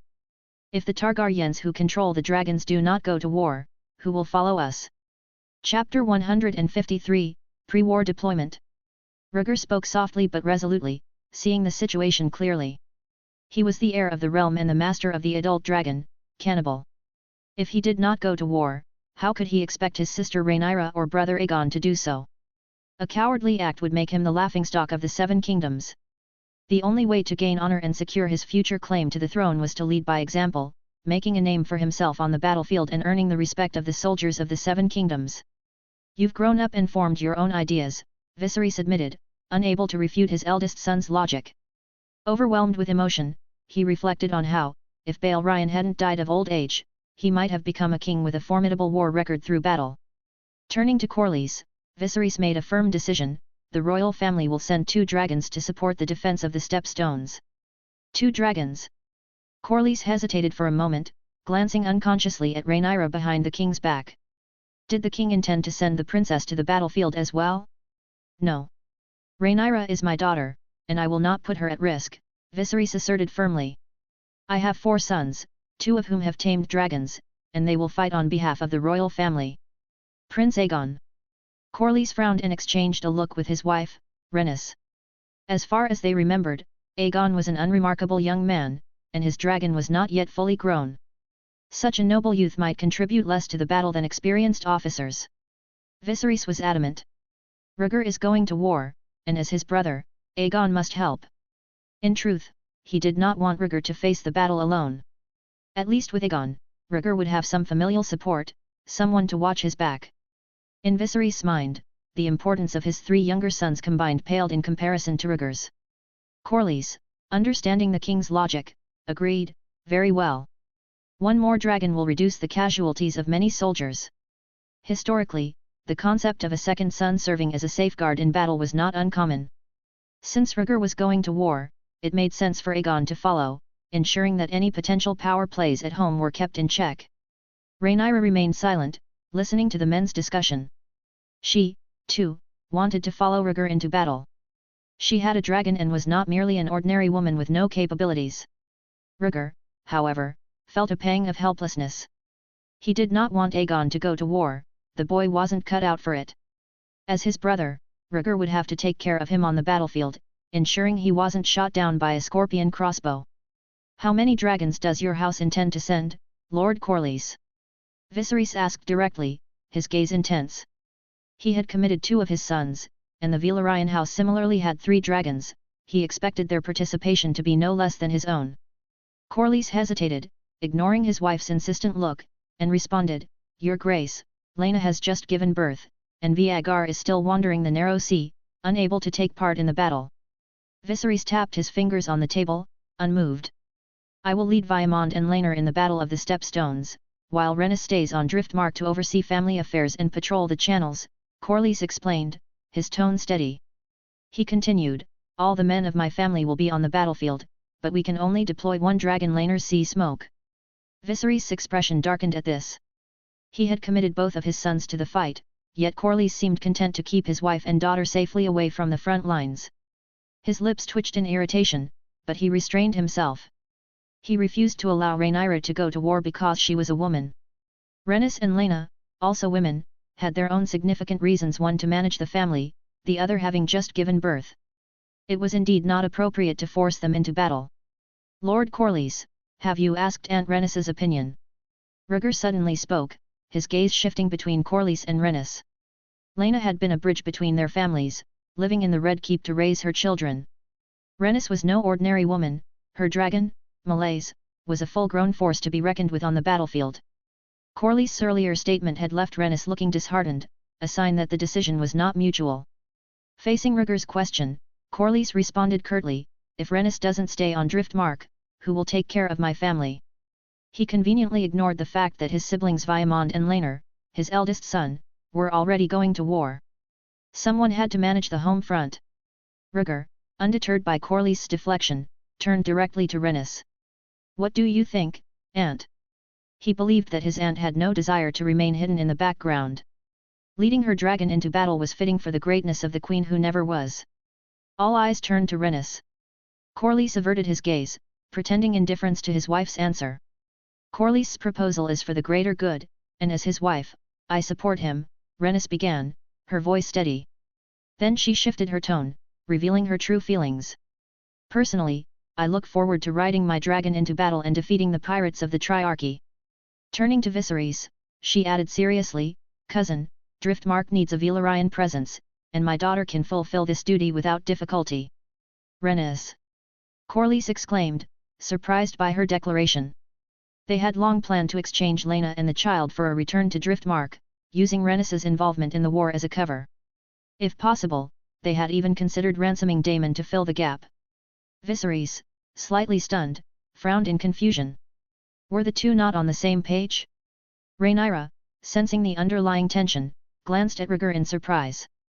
Rhaegar, with a knowing smile, reassured her. Lord Corlys, Aunt Rhaenys has always been eager to serve her kingdom. He had promised Rhaenys a role at the council, and now it was time to fulfill that promise. Father, when I was on Driftmark, I discussed with Aunt Rhaenys adopting reforms regarding the ownership of dragons by the Targaryen and Velaryon families, Rhaegar said earnestly. The issue of dragon ownership was too significant to be overlooked. Mishandling it could lead to civil unrest and bloodshed between the families. Viserys narrowed his eyes, his tone firm. Oh, the dragons have always belonged to the Targaryens. What is your point? The Valyrian dragons originated from Targaryen lineage. When Jaehaerys was in power, Rhaenys brought the first dragon to Driftmark upon marrying Corlys. Later, during the succession contest between Rhaenys and Viserys, Jaehaerys did not oppose Laenor going to Dragonstone to tame Sea Smoke. Laena had tamed Rhaegar at 15. At that time, Viserys, seeing her as Rhaenys' bloodline and feeling guilty for refusing her marriage, had tacitly accepted Laena's taming of Rhaegar. However, this did not mean he recognized the dragons as Valyrian property. Chapter 154, Master of Dragons. Your Grace, the point was raised by the prince, Corlys said in a low voice, weighing the pros and cons of the decision for his house. Viserys turned to his eldest son and asked sternly, Rhaegar, what are your thoughts? Long ago, Viserys had recognized the importance his eldest son placed on dragons. Whether it was taking control of the dragon pit or the ongoing dragon pit reforms, it was clear that Rhaegar had a deep connection to these creatures. He believed Rhaegar must have a better solution when he proposed the allocation of the giant dragons. Ahem. Rhaegar cleared his throat and spoke thoughtfully. Father, you are well versed in the history of the old Valyrian freehold and know how the 40 dragon lord families fought endlessly among themselves. Of course, Viserys replied, his eyes darkening as he recalled the terrifying power described in the histories. At its peak, old Valyria had over 1,000 dragons, and the entire continent of Essos was subjugated under its might. The internal conflicts must have been fierce. This is precisely what I want to address, Rhaegar continued. The prestige a dragon brings to a family name, to a house, is immense. Rhaegar scanned the room, his gaze resolute.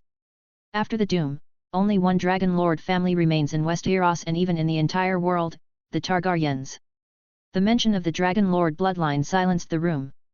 Dragons were magical creatures with supernatural power. No family could ignore the Targaryen dragons and their unique dragon lord bloodline. Of all the advisors, Tyland had the most to say on this topic. During Rhaenyra's time as heir, Tyland and his brother Jason Lannister had each mounted campaigns against her, seeking the power associated with her status and hoping to add the Dragon Lord bloodline to their family, enabling future generations to tame dragons as the Valyrians had done. Prince, my wife Rhaenys is a true Targaryen princess, and my children have Targaryen blood, Corlys said slowly after a moment of silence. He feared that Rhaegar's proposal would deprive his children of the right to rule the dragons. The Valyrians' greatness was due not only to their sea fleet but also to the deterrent power of their 3 dragons. Lord Corlys, hold your tongue. The prince has more to say, Grand Maester Melos reminded him in his usual old-fashioned way, hands clasped in his sleeves. Corlys looked at him with a flash of disgust. He detested the maesters of the citadel, whom he saw as self-righteous and bookish. Rhaegar, now that you've mentioned the uniqueness of House Targaryen, what do you propose for House Velaryon? Viserys asked, puzzled. Couldn't they just take the dragons back by force? Even so, they should wait until the war ended, rather than risk losing an important ally like the sea snake before the conflict began. Father, be at ease, Rhaegar said, giving his father a reassuring look. There is only one House Targaryen, but the Dragon Lord bloodline will continue to spread through the realm through marriage. Women will always marry out, there's no stopping it, Rhaenys interjected with a frown. Then we need restrictions. Rhaegar declared. I propose adding a new seat in the small council specifically to manage issues such as the marriage of Targaryen family members and the education of heirs. What's the point of that? Viserys asked, his doubts deepening. It had always been the patriarch's right to govern his family members. He was not only the king but also the head of House Targaryen. Establishing a royal seat to manage family affairs seemed like a division of his authority. Father, our great-grandfather had 12 children in his life. How many are still alive? Rhaegar asked rhetorically. Viserys was speechless. Jaehaerys had been a wise king, but the latter half of his life had been fraught with loss. His chosen heirs, Aemon and Balon, had died. Several of his daughters died in childbirth or from illnesses or injuries. A few sons and daughters who were unruly or disobedient left the kingdom. If not for his uncles and aunts, Viserys wouldn't have had the chance to become king. Viserys fell deep into thought. The Targaryen bloodline had never flourished. Aegon the Conqueror had no brothers, only a pair of sisters. He had 2 sons in his lifetime, one of whom died early in his reign.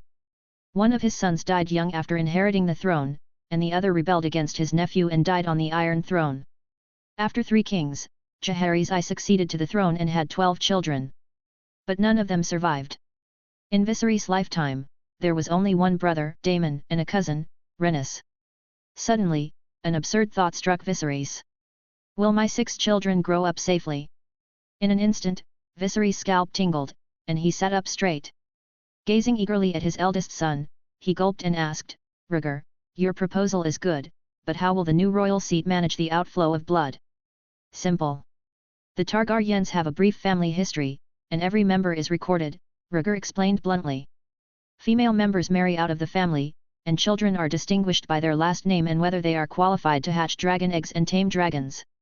Either the last name is Targaryen, or they follow their father's last name. The Targaryens have dragons, those with their father's names do not. The Westerosi tradition is that children inherit their father's name, Corlys interrupted, his face suddenly changing.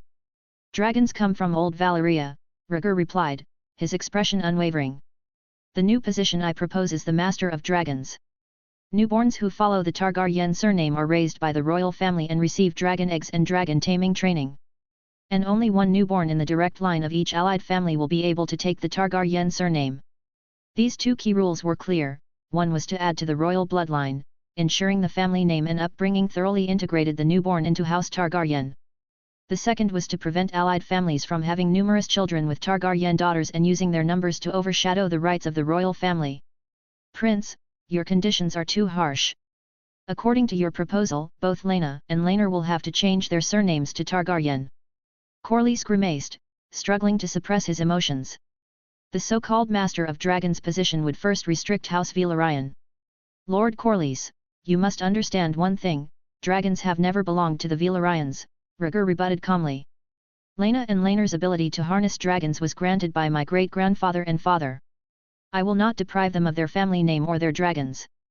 But with the establishment of the position of Master of Dragons, House Targaryen will be united as one and not allow the emergence of a second Dragon Lord family. The restriction was aimed at House Velaryon. The Targaryens now had only 3 dragon riders, the same number as the Velaryons. In the end, who was the true Dragon Lord family? Prince, Laenor is not yet married. Will his heir have the qualifications to change his family name? Corlys asked, calming down slightly as he continued to fight for his heir's future. Not necessarily, Rhaegar admitted. Laenor is the son of Aunt Rhaenys, and unless he marries another Targaryen, his children will be purely Velaryon. This had to be clearly stated. The only way to change a family name was through a direct line of Targaryen members. Chapter 155, Game of Thrones. A very stringent regulation, suitable for the foundation of a new system, Viserys remarked, his eyes lighting up as he listened to his eldest son's proposal. Dragons had always been the foundation of House Targaryen. The royal family's control over dragons could never be loosened. Rhaegar's idea of a master of dragons and the system of changing surnames for newborns were both cornerstone strategies that would be beneficial in the future. With that in mind, Viserys turned to Rhaenys and asked with a smile, "Cousin, what do you think of this proposal?" Corlys lowered his gaze to his wife, deep in thought. He didn't want his wife to agree to this proposal. It would mean that House Velaryon would be disqualified from riding dragons after Laena's generation. Rhaenys took her husband's hand, her eyes firm. "I agree with this proposal," she exclaimed. Her last name was Targaryen, and her family's honor had been a part of her life. There was no reason for her not to support what was beneficial to the family, even if it shattered her husband's unrealistic fantasies. "Rhaenys." Corlys' eyes were complicated, and his hands trembled slightly. "Corlys, I've been pretending to be deaf and dumb for years, and I don't want to live that way anymore," Rhaenys said, gripping her husband's hand. The wrinkles at the corners of her eyes smoothed as she spoke. "I respect your choice, but we have our own family and children," Corlys said, taking a deep breath and advising his wife to consider the situation. His words were meant not only for her but for everyone in the room. House Velaryon had complied with the rules and should be compensated accordingly. Rhaegar and Viserys exchanged a look, understanding passing between them. Viserys patted his daughter's hand that was resting on his shoulder, stood up, and smiled. "Cousin, the position of Master of Dragons must be led by a Targaryen mature enough to have a calm disposition, and you are the best choice. And you would be willing to take away the power of the throne?" Rhaenys asked, giving him a sidelong glance, her tone cool. She knew her cousin's indecisive nature all too well. Rhaegar has made the importance of the Master of Dragons position clear, and the royal family has ignored that matter for far too long, Viserys said, unfazed by her tone. "You and I came from the fire and blood, we should trust each other." "You're always so smooth-talking," Rhaenys said, her expression softening as she looked at her husband. Corlys pursed his lips and nodded lightly. He was a victim of the Master of Dragons system's benefits but had to admit its importance. He wanted to oppose it, but the power was not in his hands. When the pirates of the Triarchy kingdom attacked, Driftmark was the first to be jeopardized. If he left now, he would only be giving away his house business and the dragons, effectively excluding himself from the center of power. Patience. A politician must be aware of this. "Your Grace, I am willing to accept the position of Master of Dragons," Rhaenys said with a smile. "Very well. Lord Lionel, you will arrange the inauguration ceremony and ensure it is completed within 3 days, Viserys replied, his smile widening as he handed the task to the hand of the king. Lionel felt overwhelmed by the increasing responsibilities. Touching on his chest, he cheered himself up and calmly said, "It is my duty to share your burdens, Your Grace. Now that I've joined the small council, can I be honest?" Rhaenys asked, looking around. "I have always encouraged the advisors to speak candidly," Viserys replied, settling back into his seat comfortably. "Then I will speak," Rhaenys said, raising her chin. "As for the number of dragons to go to war, I nominate myself as the vanguard. But according to Lord Corlys, you will stay on Driftmark." Tyland, the master of ships, hesitantly glanced at the sea snake. "My daughter Laena can manage Driftmark.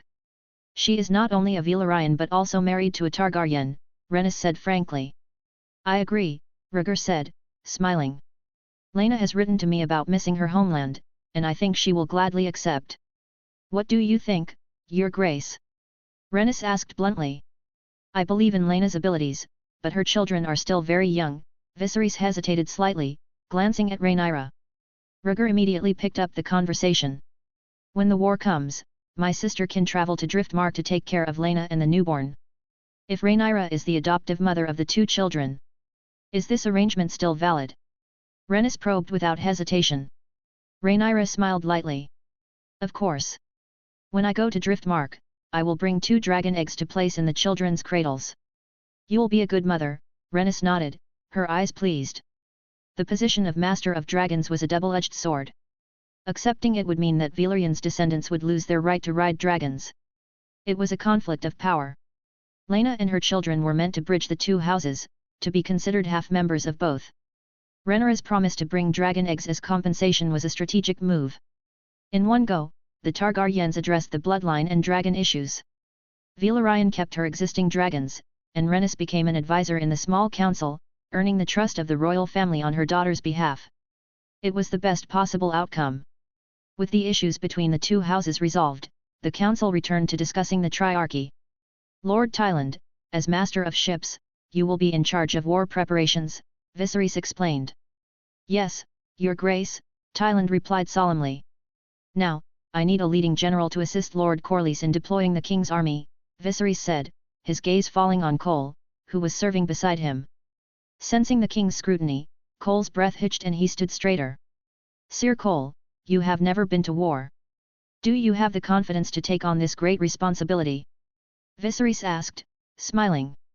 As the honor of leading the army fell upon him, Cole's spirits lifted. Absolutely, Your Grace, he said with suppressed excitement. Very well. I appoint you commander of the king's army to aid Lord Corlys, Viserys said, pleased with Cole's boldness. The kingdom had been at peace for too long without a decent leader. He had to choose the best of the available options, and he chose Cole, the loyal and brave captain of the King's Guard. Corlys glanced at the two men and shook his head, laughing. He didn't worry about a young man who had never led an army before. Tyland thought for a moment and said worriedly, Your Grace, the time it takes for the ravens to deliver news is too slow, and the situation in the Vale and the Reach is complicated. It could make things harder. What solution do you propose?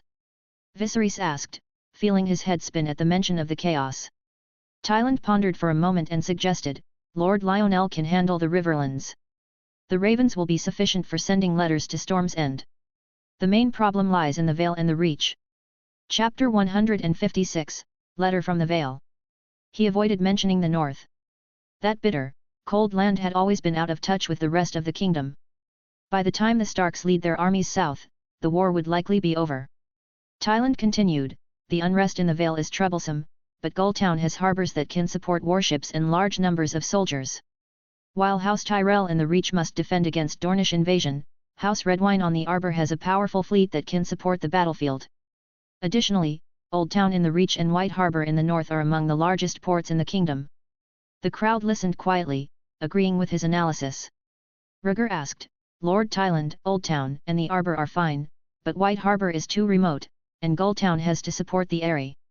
Prince, while the war has not yet begun, we should do our best to expedite our preparations, Tyland said. Rhaegar waved his hand, signaling him to continue. Tyland said, the royal family has dragons, which fly faster than ravens, and a member of the royal family is more persuasive than a letter. A good idea, Viserys raised an eyebrow, but there are too many places to travel for my children to cover them all. Your Grace, Aegon's maternal grandfather's family is House Hightower in Old Town.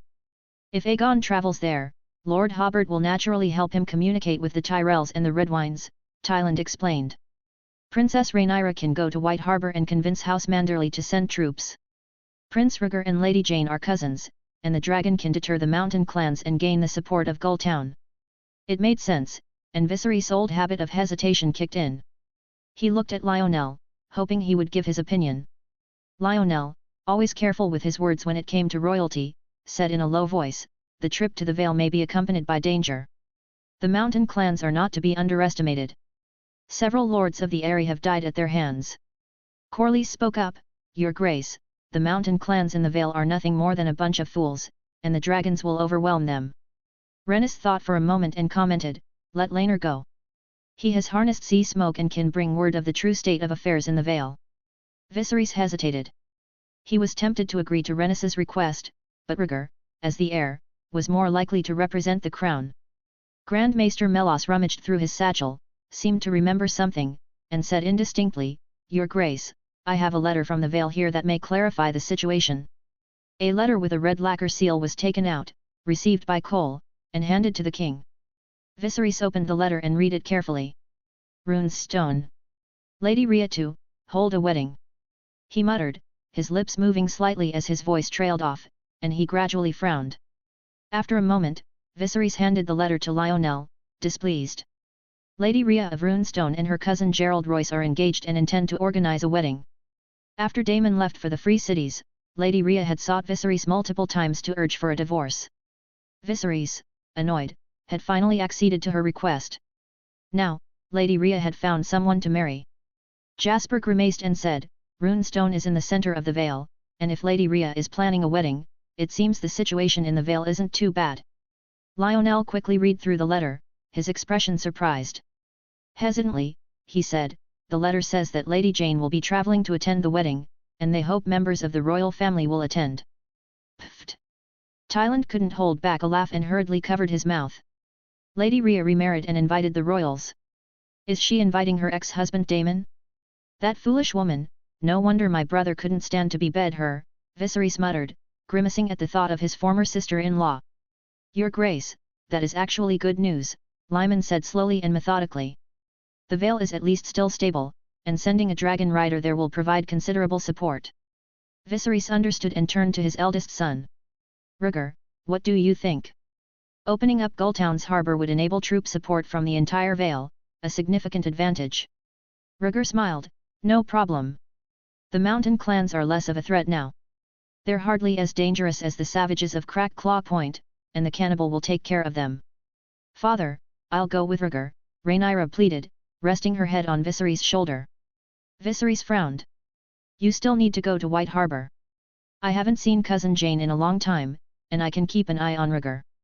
Rhaenyra used Jane as a pretext, uneasy about her brother travelling to the Vale alone. "That's one more thing to worry about," Viserys sighed, rubbing his brow. Rhaenys interjected, "Laenor is up to the task. Corlys is close friends with Lord Manderley, he'll bring back good news." Rhaenyra smiled gratefully at her aunt, who shook her head and avoided her gaze.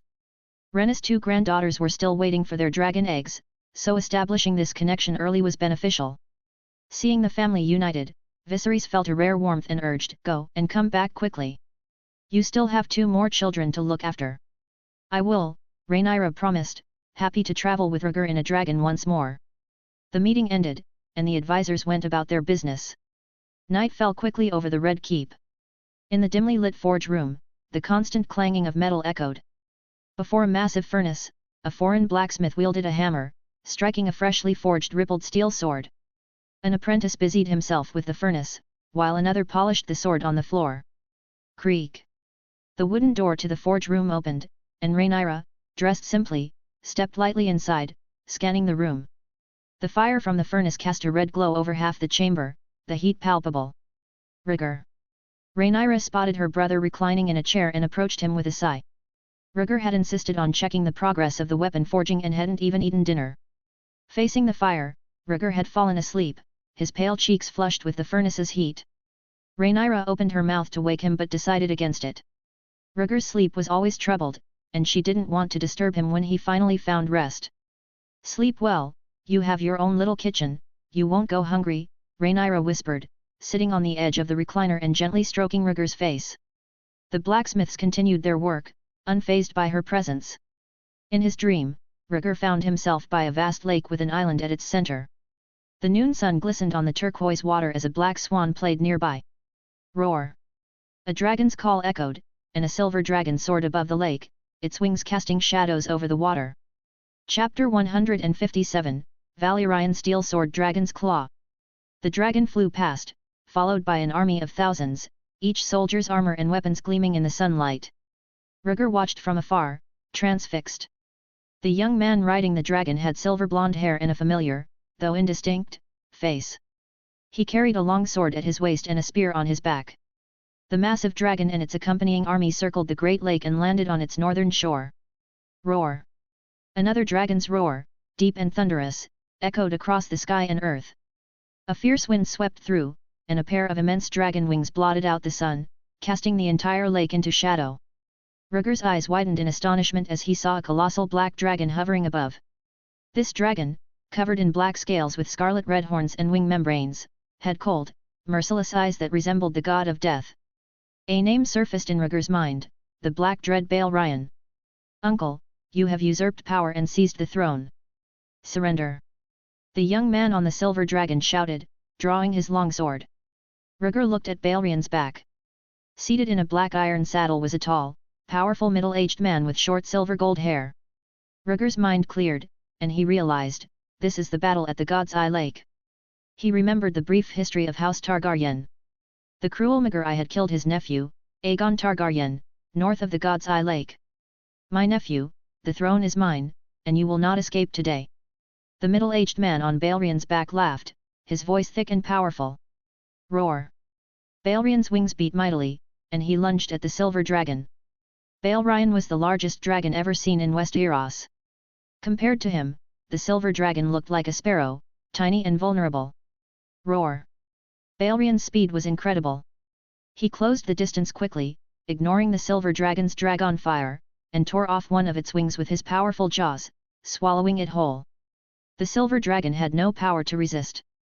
With a final scream, it and its rider plummeted to the ground, perishing together. Boom! When they hit the ground, a burst of blood from both dragon and rider sprayed tens of meters, staining the grass by the lake. Rhaegar was horrified by Balrion's power. The world around him began to shake, and the dream started to shatter. Click! A crunching sound came from beneath him. The ground was covered in frost. When Rhaegar looked up, snow began to fall, quickly covering the bloodied dragon's corpse. Roar! In the sky, Balryon roared again, spewing hot dragon fire, dark with smoke. Rhaegar stood there, dumbfounded, his body chilled by the cold wind as he gazed up at the fiery contrast in the sky.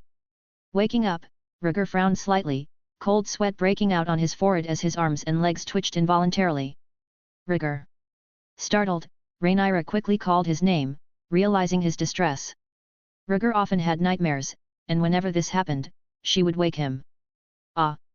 With a sharp cry, Rhaegar's eyes snapped open, and he sat up straight. Rhaegar, are you okay? Rhaenyra asked anxiously, gently pressing his shoulders and shaking them. Rhaegar, wide-eyed, murmured, ice and fire. The scene from his dream was still vivid in his mind, but he didn't mention Maegor's kinslaying or the tragic death of the silver dragon.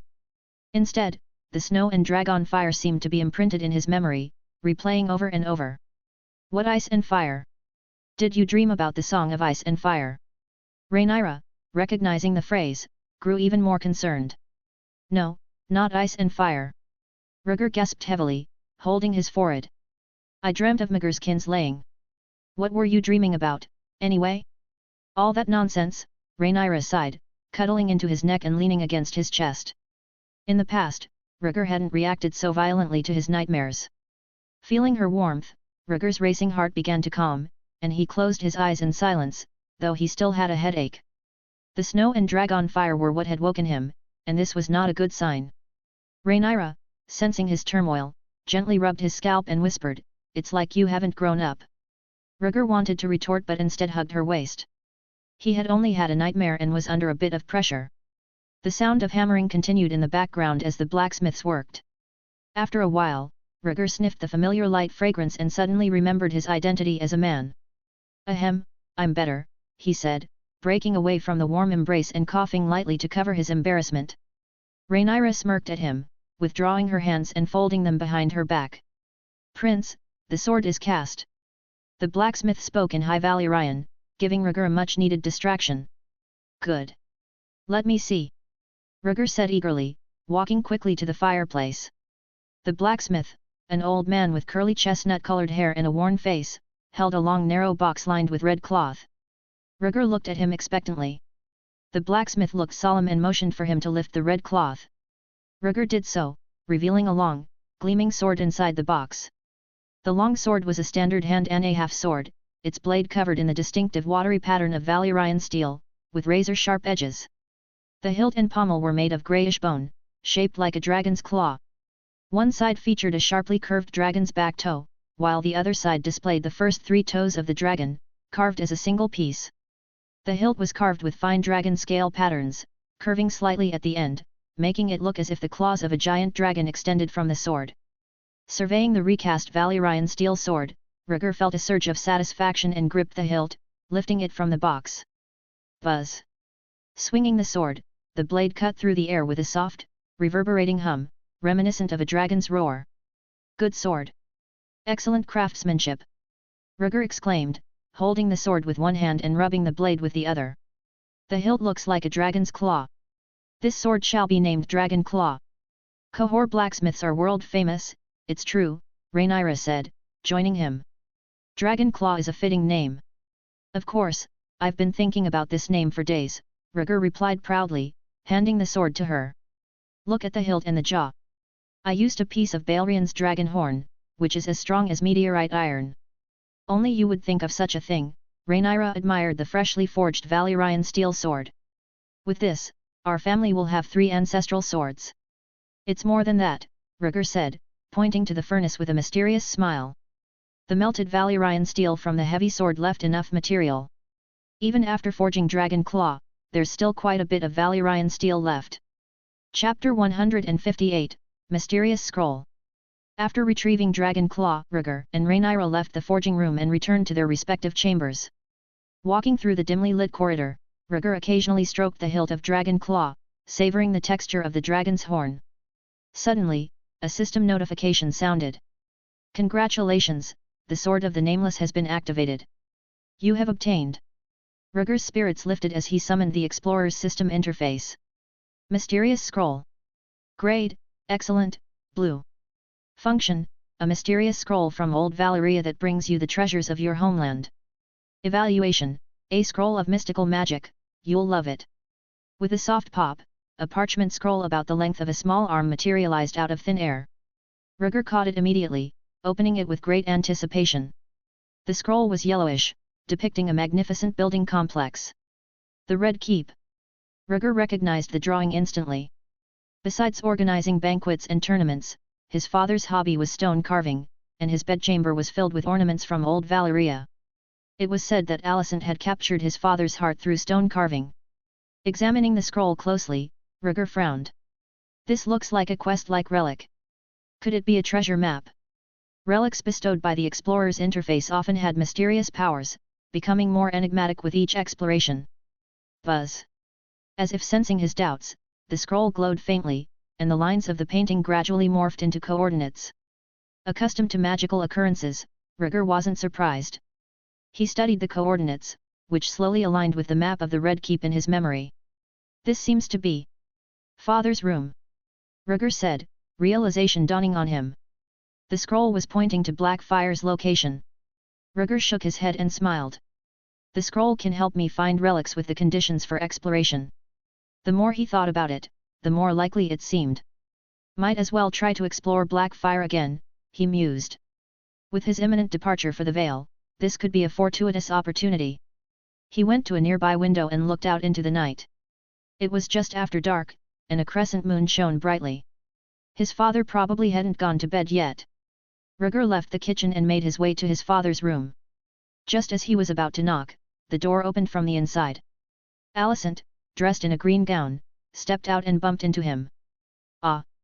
Rhaegar! Alicent exclaimed. Recognizing him, she took a few steps back.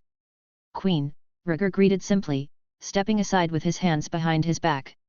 Alicent, covering her chest with one hand, nodded lightly and quickly left. Rhaegar noticed her red eyes and teardrops. Frowning slightly, Rhaegar wondered, could this be about Aegon's participation in the Battle of Stepstones? Ahem! Viserys' hoarse voice came from inside the room. Rhaegar, is that you at the door?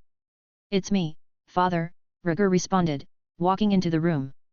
Viserys, in his pajamas, was leaning against a round table in the living room. He beckoned his eldest son over and sighed, come, sit here.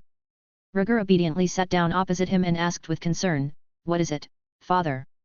A woman's kindness, Viserys replied, looking ill. You wanted to see me at this late hour? Yes, to share God news with you, Rhaegar said, removing the scabbard from his belt and handing over Dragon Claw.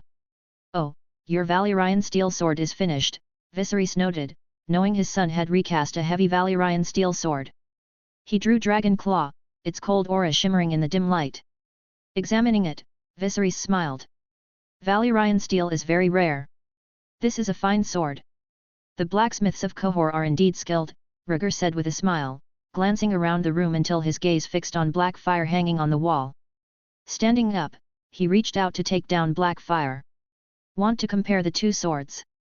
Viserys asked with a smirk, noticing Rhaegar's movements. Rhaegar laughed, resuming his seat with Blackfire in hand. A system beep sounded in Rhaegar's ears. The quest mission has begun. The target is the Valyrian steel sword, Blackfire. Blackfire.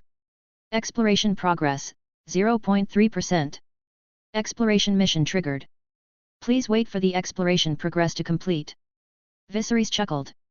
You've been interested in Blackfire since you were a child. Are you looking to trade it for Dragon Claw? Rhaegar shook his head firmly. Blackfire symbolizes kingship. I'm more suited to wield Dragon Claw right now. Viserys, twirling Dragon Claw in his hands, asked, a sword forged in battle, what do you think it symbolizes? It was made for battle, so, to me, it symbolizes fearlessness, Rhaegar replied thoughtfully. He had actually wanted to say war. The Targaryens had two ancestral swords. Blackfire symbolized kingship. Dark Sister embodied bravery, loyalty, and protection, qualities attributed by Queen Visenya. The one thing missing was a symbol of war and conquest. Rhaegar hoped Dragon Claw would represent that, helping him defend the kingdom's glory. Not a bad idea. Fearless courage is rare, Viserys mused, unaware of Rhaegar's deeper thoughts. He sighed, feeling his own lack of such courage. Both father and son fell silent, the room heavy with contemplation. After a long pause, Viserys glanced at Rhaegar, surprised he hadn't gone to bed. Rhaegar was waiting for the quest to progress, having woken up from a nap and not feeling sleepy. Searching for a topic, Viserys asked, Rhaegar, you're 13 now, old enough to be engaged. Hey! Rhaegar looked up, puzzled by the sudden shift to his marriage prospects. Viserys continued, do you have someone you favor? No, I haven't thought about it, Rhaegar quickly replied. He rarely ventured outside the king's domain, and the noble ladies he met always seemed eager to devour him with their eyes. None of them truly interested him. What about following the family tradition? Viserys pressed. Rhaegar paused, understanding his father's implication. He had considered it, but his feelings for Rhaenyra were complicated, and their relationship had always been platonic. You're good at many things, but slow in matters of the heart, Viserys observed. Look at Aegon. He understood love at 11. What about you? I haven't, Rhaegar mumbled, his head drooping as he fidgeted. It wasn't that he was slow to develop, he was just preoccupied with remodeling the dragon pit, practicing martial arts, and mastering dragon riding. He had too many responsibilities. Viserys rubbed his forehead, worried about his eldest son's emotional intelligence. Chapter 159, Dreamscape. Reflecting on the past, Viserys remembered his own romantic escapades. He couldn't understand why his eldest son was so serious. After a moment of hesitation, Viserys said, Rhaegar, when I was your age, I had already strolled through most of the brothels in King's Landing with Daemon. Rhaegar pursed his lips, remaining silent. Damn it! Viserys cursed, frustrated by his son's lack of response. It wasn't Rhaegar's fault. Traditionally, Targaryen men would have their brothers or cousins take them to brothels for initiation after they reached puberty. But Rhaegar, as the eldest, had no older brothers or cousins to guide him, only Laenor, who was his cousin. His younger brothers were still too young for such activities, except Aegon, who was terrified of Rhaegar and avoided him. Determined to help his eldest son, Viserys decided to take matters into his own hands. Rhaegar, you should go where Aegon goes. I won't blame you. Rhaegar looked at his father in disbelief. Father, are you encouraging me to go to brothels? Father, I'm not interested in Aegon's tastes, Rhaegar replied. 7 hells. Viserys sighed, exasperated. There are all kinds of girls in those places. Aegon even fathered a bastard. Aegon's got a bastard. Rhaegar's eyes widened in shock. How old was Aegon? He already had a bastard? Humph, that boy's a loose cannon, Viserys muttered. I'll have Lionel prepare a list of suitable noble ladies for you tomorrow, so you can choose one. But what about Rhaenyra? Rhaegar hesitated, feeling uneasy about the situation. Forget Rhaenyra for now, Viserys said firmly. Sort through the engagement choices and then decide who you'll marry. Viserys was frustrated with Rhaenyra's reluctance to marry, so he wanted Rhaegar to be prepared. Once Rhaegar was of age, he would need to marry and carry on the family line. You decide, Rhaegar agreed, seeing no reason to argue. His views on marriage hadn't changed. Whether it was a family tradition, love at first sight, or a political alliance, he could accept it. Viserys then proceeded to educate his eldest son on a series of matters, hoping to prepare him for his future responsibilities. Before he knew it, dawn had arrived. Viserys was slumped in his chair, a blanket draped over him, snoring lightly. Rhaegar had fallen asleep at the desk, clutching a Valyrian steel sword. The previous night, father and son had spent the entire time talking. Rhaegar had endured the long hours for the sake of completing the Blackfire exploration. A voice suddenly woke Rhaegar from his sleep. This exploration is complete. Please pick up the lost treasure. Rhaegar lifted his head, disoriented, and glanced around. The explorer's system interface appeared. Blackfire. Exploration progress, 100%. It's dawn, the exploration is complete, Rhaegar mumbled, rubbing his face to wake up. On the table, a grapefruit-sized purple halo hovered near the Blackfire. Rhaegar reached out to touch it. Wave. The purple halo burst like a bubble, scattering points of purple light. Relic picked up successfully. Detection in progress. Detection successful. Recognized as an epic relic, the King's Gaze. Listening to the announcement, Rhaegar's face lit up with joy. Epic level, that's excellent. On the interface, a purple eye floated in midair, looking empty and dead. Below it, a line of small text provided a hint. The monarch has more than one pair of eyes and sees things from multiple perspectives. Rhaegar was puzzled, unable to immediately understand the relic's key function. He stared into the unblinking purple eye, tilting his head in confusion. Suddenly, the purple eye transformed into a stream of light and entered Rhaegar's brain. Damn! Rhaegar blurted out, rushing to pour a glass of water to check his reflection. He feared he might have grown a third eye. His face appeared normal in the reflection. He reached up, touching his forehead. No bumps, just smooth skin. Scared me to death, Rhaegar sighed in relief, feeling cold sweat on his back. Another beep sounded. Congratulations, the King's Gaze has been activated. You have gained Dreamscape. Grade, Legendary, Red. Effect, grants you the ability to maintain awareness in the dream world. Evaluation, a special relic combined with a special talent, giving you a unique perspective. Rhaegar suddenly felt a surge of clarity. His drowsiness vanished, his spirit revitalized, and his mind became sharp. He could recall memories with greater clarity and detail. Looking out the window, he noticed the engraved bricks on the distant city wall with remarkable precision.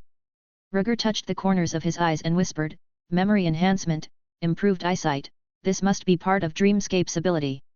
He realized these enhancements were just the beginning. Legendary relics were incredibly rare. Currently, he possessed only blood and fire and true dragon's blood, which had already laid a strong foundation for him. Contemplating further, he opened his personal profile. Rhaegar Targaryen. Talent, Dreamer, Gold, Longevity, Green. Bloodline, Ancient Valyrian Dragon Lord, 39%. Skills, Sword Mastery, Spear Mastery, Old Valyrian Language Proficiency. Relics, Blood and Fire, True Dragon's Blood, Dreamscape. Evaluation, your talent has been developed twice. Use it to your advantage and avoid harm. Let's test it. Rhaegar murmured, stretching as he got up. Sleeping at the desk had not been comfortable. He picked up Blackfire and rehung it on the wall, then secured his dragon claw and quietly left the room. 3 days later. Red Castle, Throne Hall. Rhaenys stood in the center of the hall, dressed in black and red, surrounded by advisors and nobles of various ranks.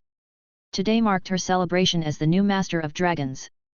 Viserys, adorned in his coronation attire and wearing a crown, stood before the Iron Throne, holding the legendary Blackfire. His face was solemn as he addressed the assembled crowd. My lords, the rule of the Targaryen dynasty has endured for 118 years, with our royal bloodline passed down through the generations, he proclaimed. Today, in the name of Viserys I establish a new royal duty, exclusive to the Targaryens, the Master of Dragons. Applause erupted as his words echoed through the hall. Rhaenys proudly lifted her head and walked toward the Iron Throne. When she was 3 meters away, she stopped and knelt on one knee. Viserys raised Blackfire and placed it on her shoulder, speaking with grave formality, Rhaenys Targaryen, I appoint you as the first Master of Dragons, granting you the authority to manage the royal bloodline and oversee the royal legacy. Yes, Your Grace, Rhaenys responded, her voice steady as she accepted the honorable appointment. Viserys smiled softly, lowered Blackfire, and symbolically helped her rise. Chapter 160, Gifting Dark Sister. On either side of the Iron Throne stood members of the Targaryen and Valyrian houses, each lost in his own thoughts. With a smile, Rhaegar stepped out from the crowd and called, Father. Viserys looked at him and nodded. Rhaegar approached, unsheathing one of the swords at his waist. Everyone noticed that the heir carried two scabbards, one long, one short. Rhaenys, watching intently, was amazed. Rhaegar crossed the scabbard in his hand and smiled. "Auntie, take the sword." Rhaenys recognized it immediately, the house sword, Dark Sister. Blackfire is a symbol of kingship, and Dark Sister deserves to have duties of its own, Rhaegar announced, his tone solemn. Its first owner, Queen Visenya, used it to protect Aegon the Conqueror, killing more than a dozen assassins with a single sword. I hope Dark Sister becomes a symbol of protection for the kingdom. Rhaenys, visibly moved, took the sword with trembling hands. I never thought I'd hold Dark Sister one day.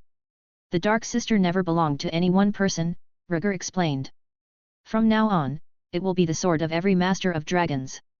Hearing this, Rhaenys's eyes filled with determination. With a swift motion, she unsheathed Dark Sister and declared, "I will fulfill my duty and bear the burden of guarding the family." Applause erupted, reaching a crescendo. But the celebration was not over. Queen Alicent led the way to the banquet hall, while Rhaegar and the other dragon masters headed to the dragon pit. Corlys took Laena and his two granddaughters back to Driftmark by boat. The meeting had been agreed upon in advance. After the appointment of the Master of Dragons, everyone took up their respective duties. Above King's Landing. Roar. Accompanied by rising dragon roars, 5 giant dragons burst from the dragon pit: Cannibal, Malaise, Sunfire, and others. The people of King's Landing paused to watch the majestic sight of the dragons dancing together. Malaise, swift as lightning, carried Rhaenys straight to Blackwater Bay. Bored, Aegon followed on his Sunfire.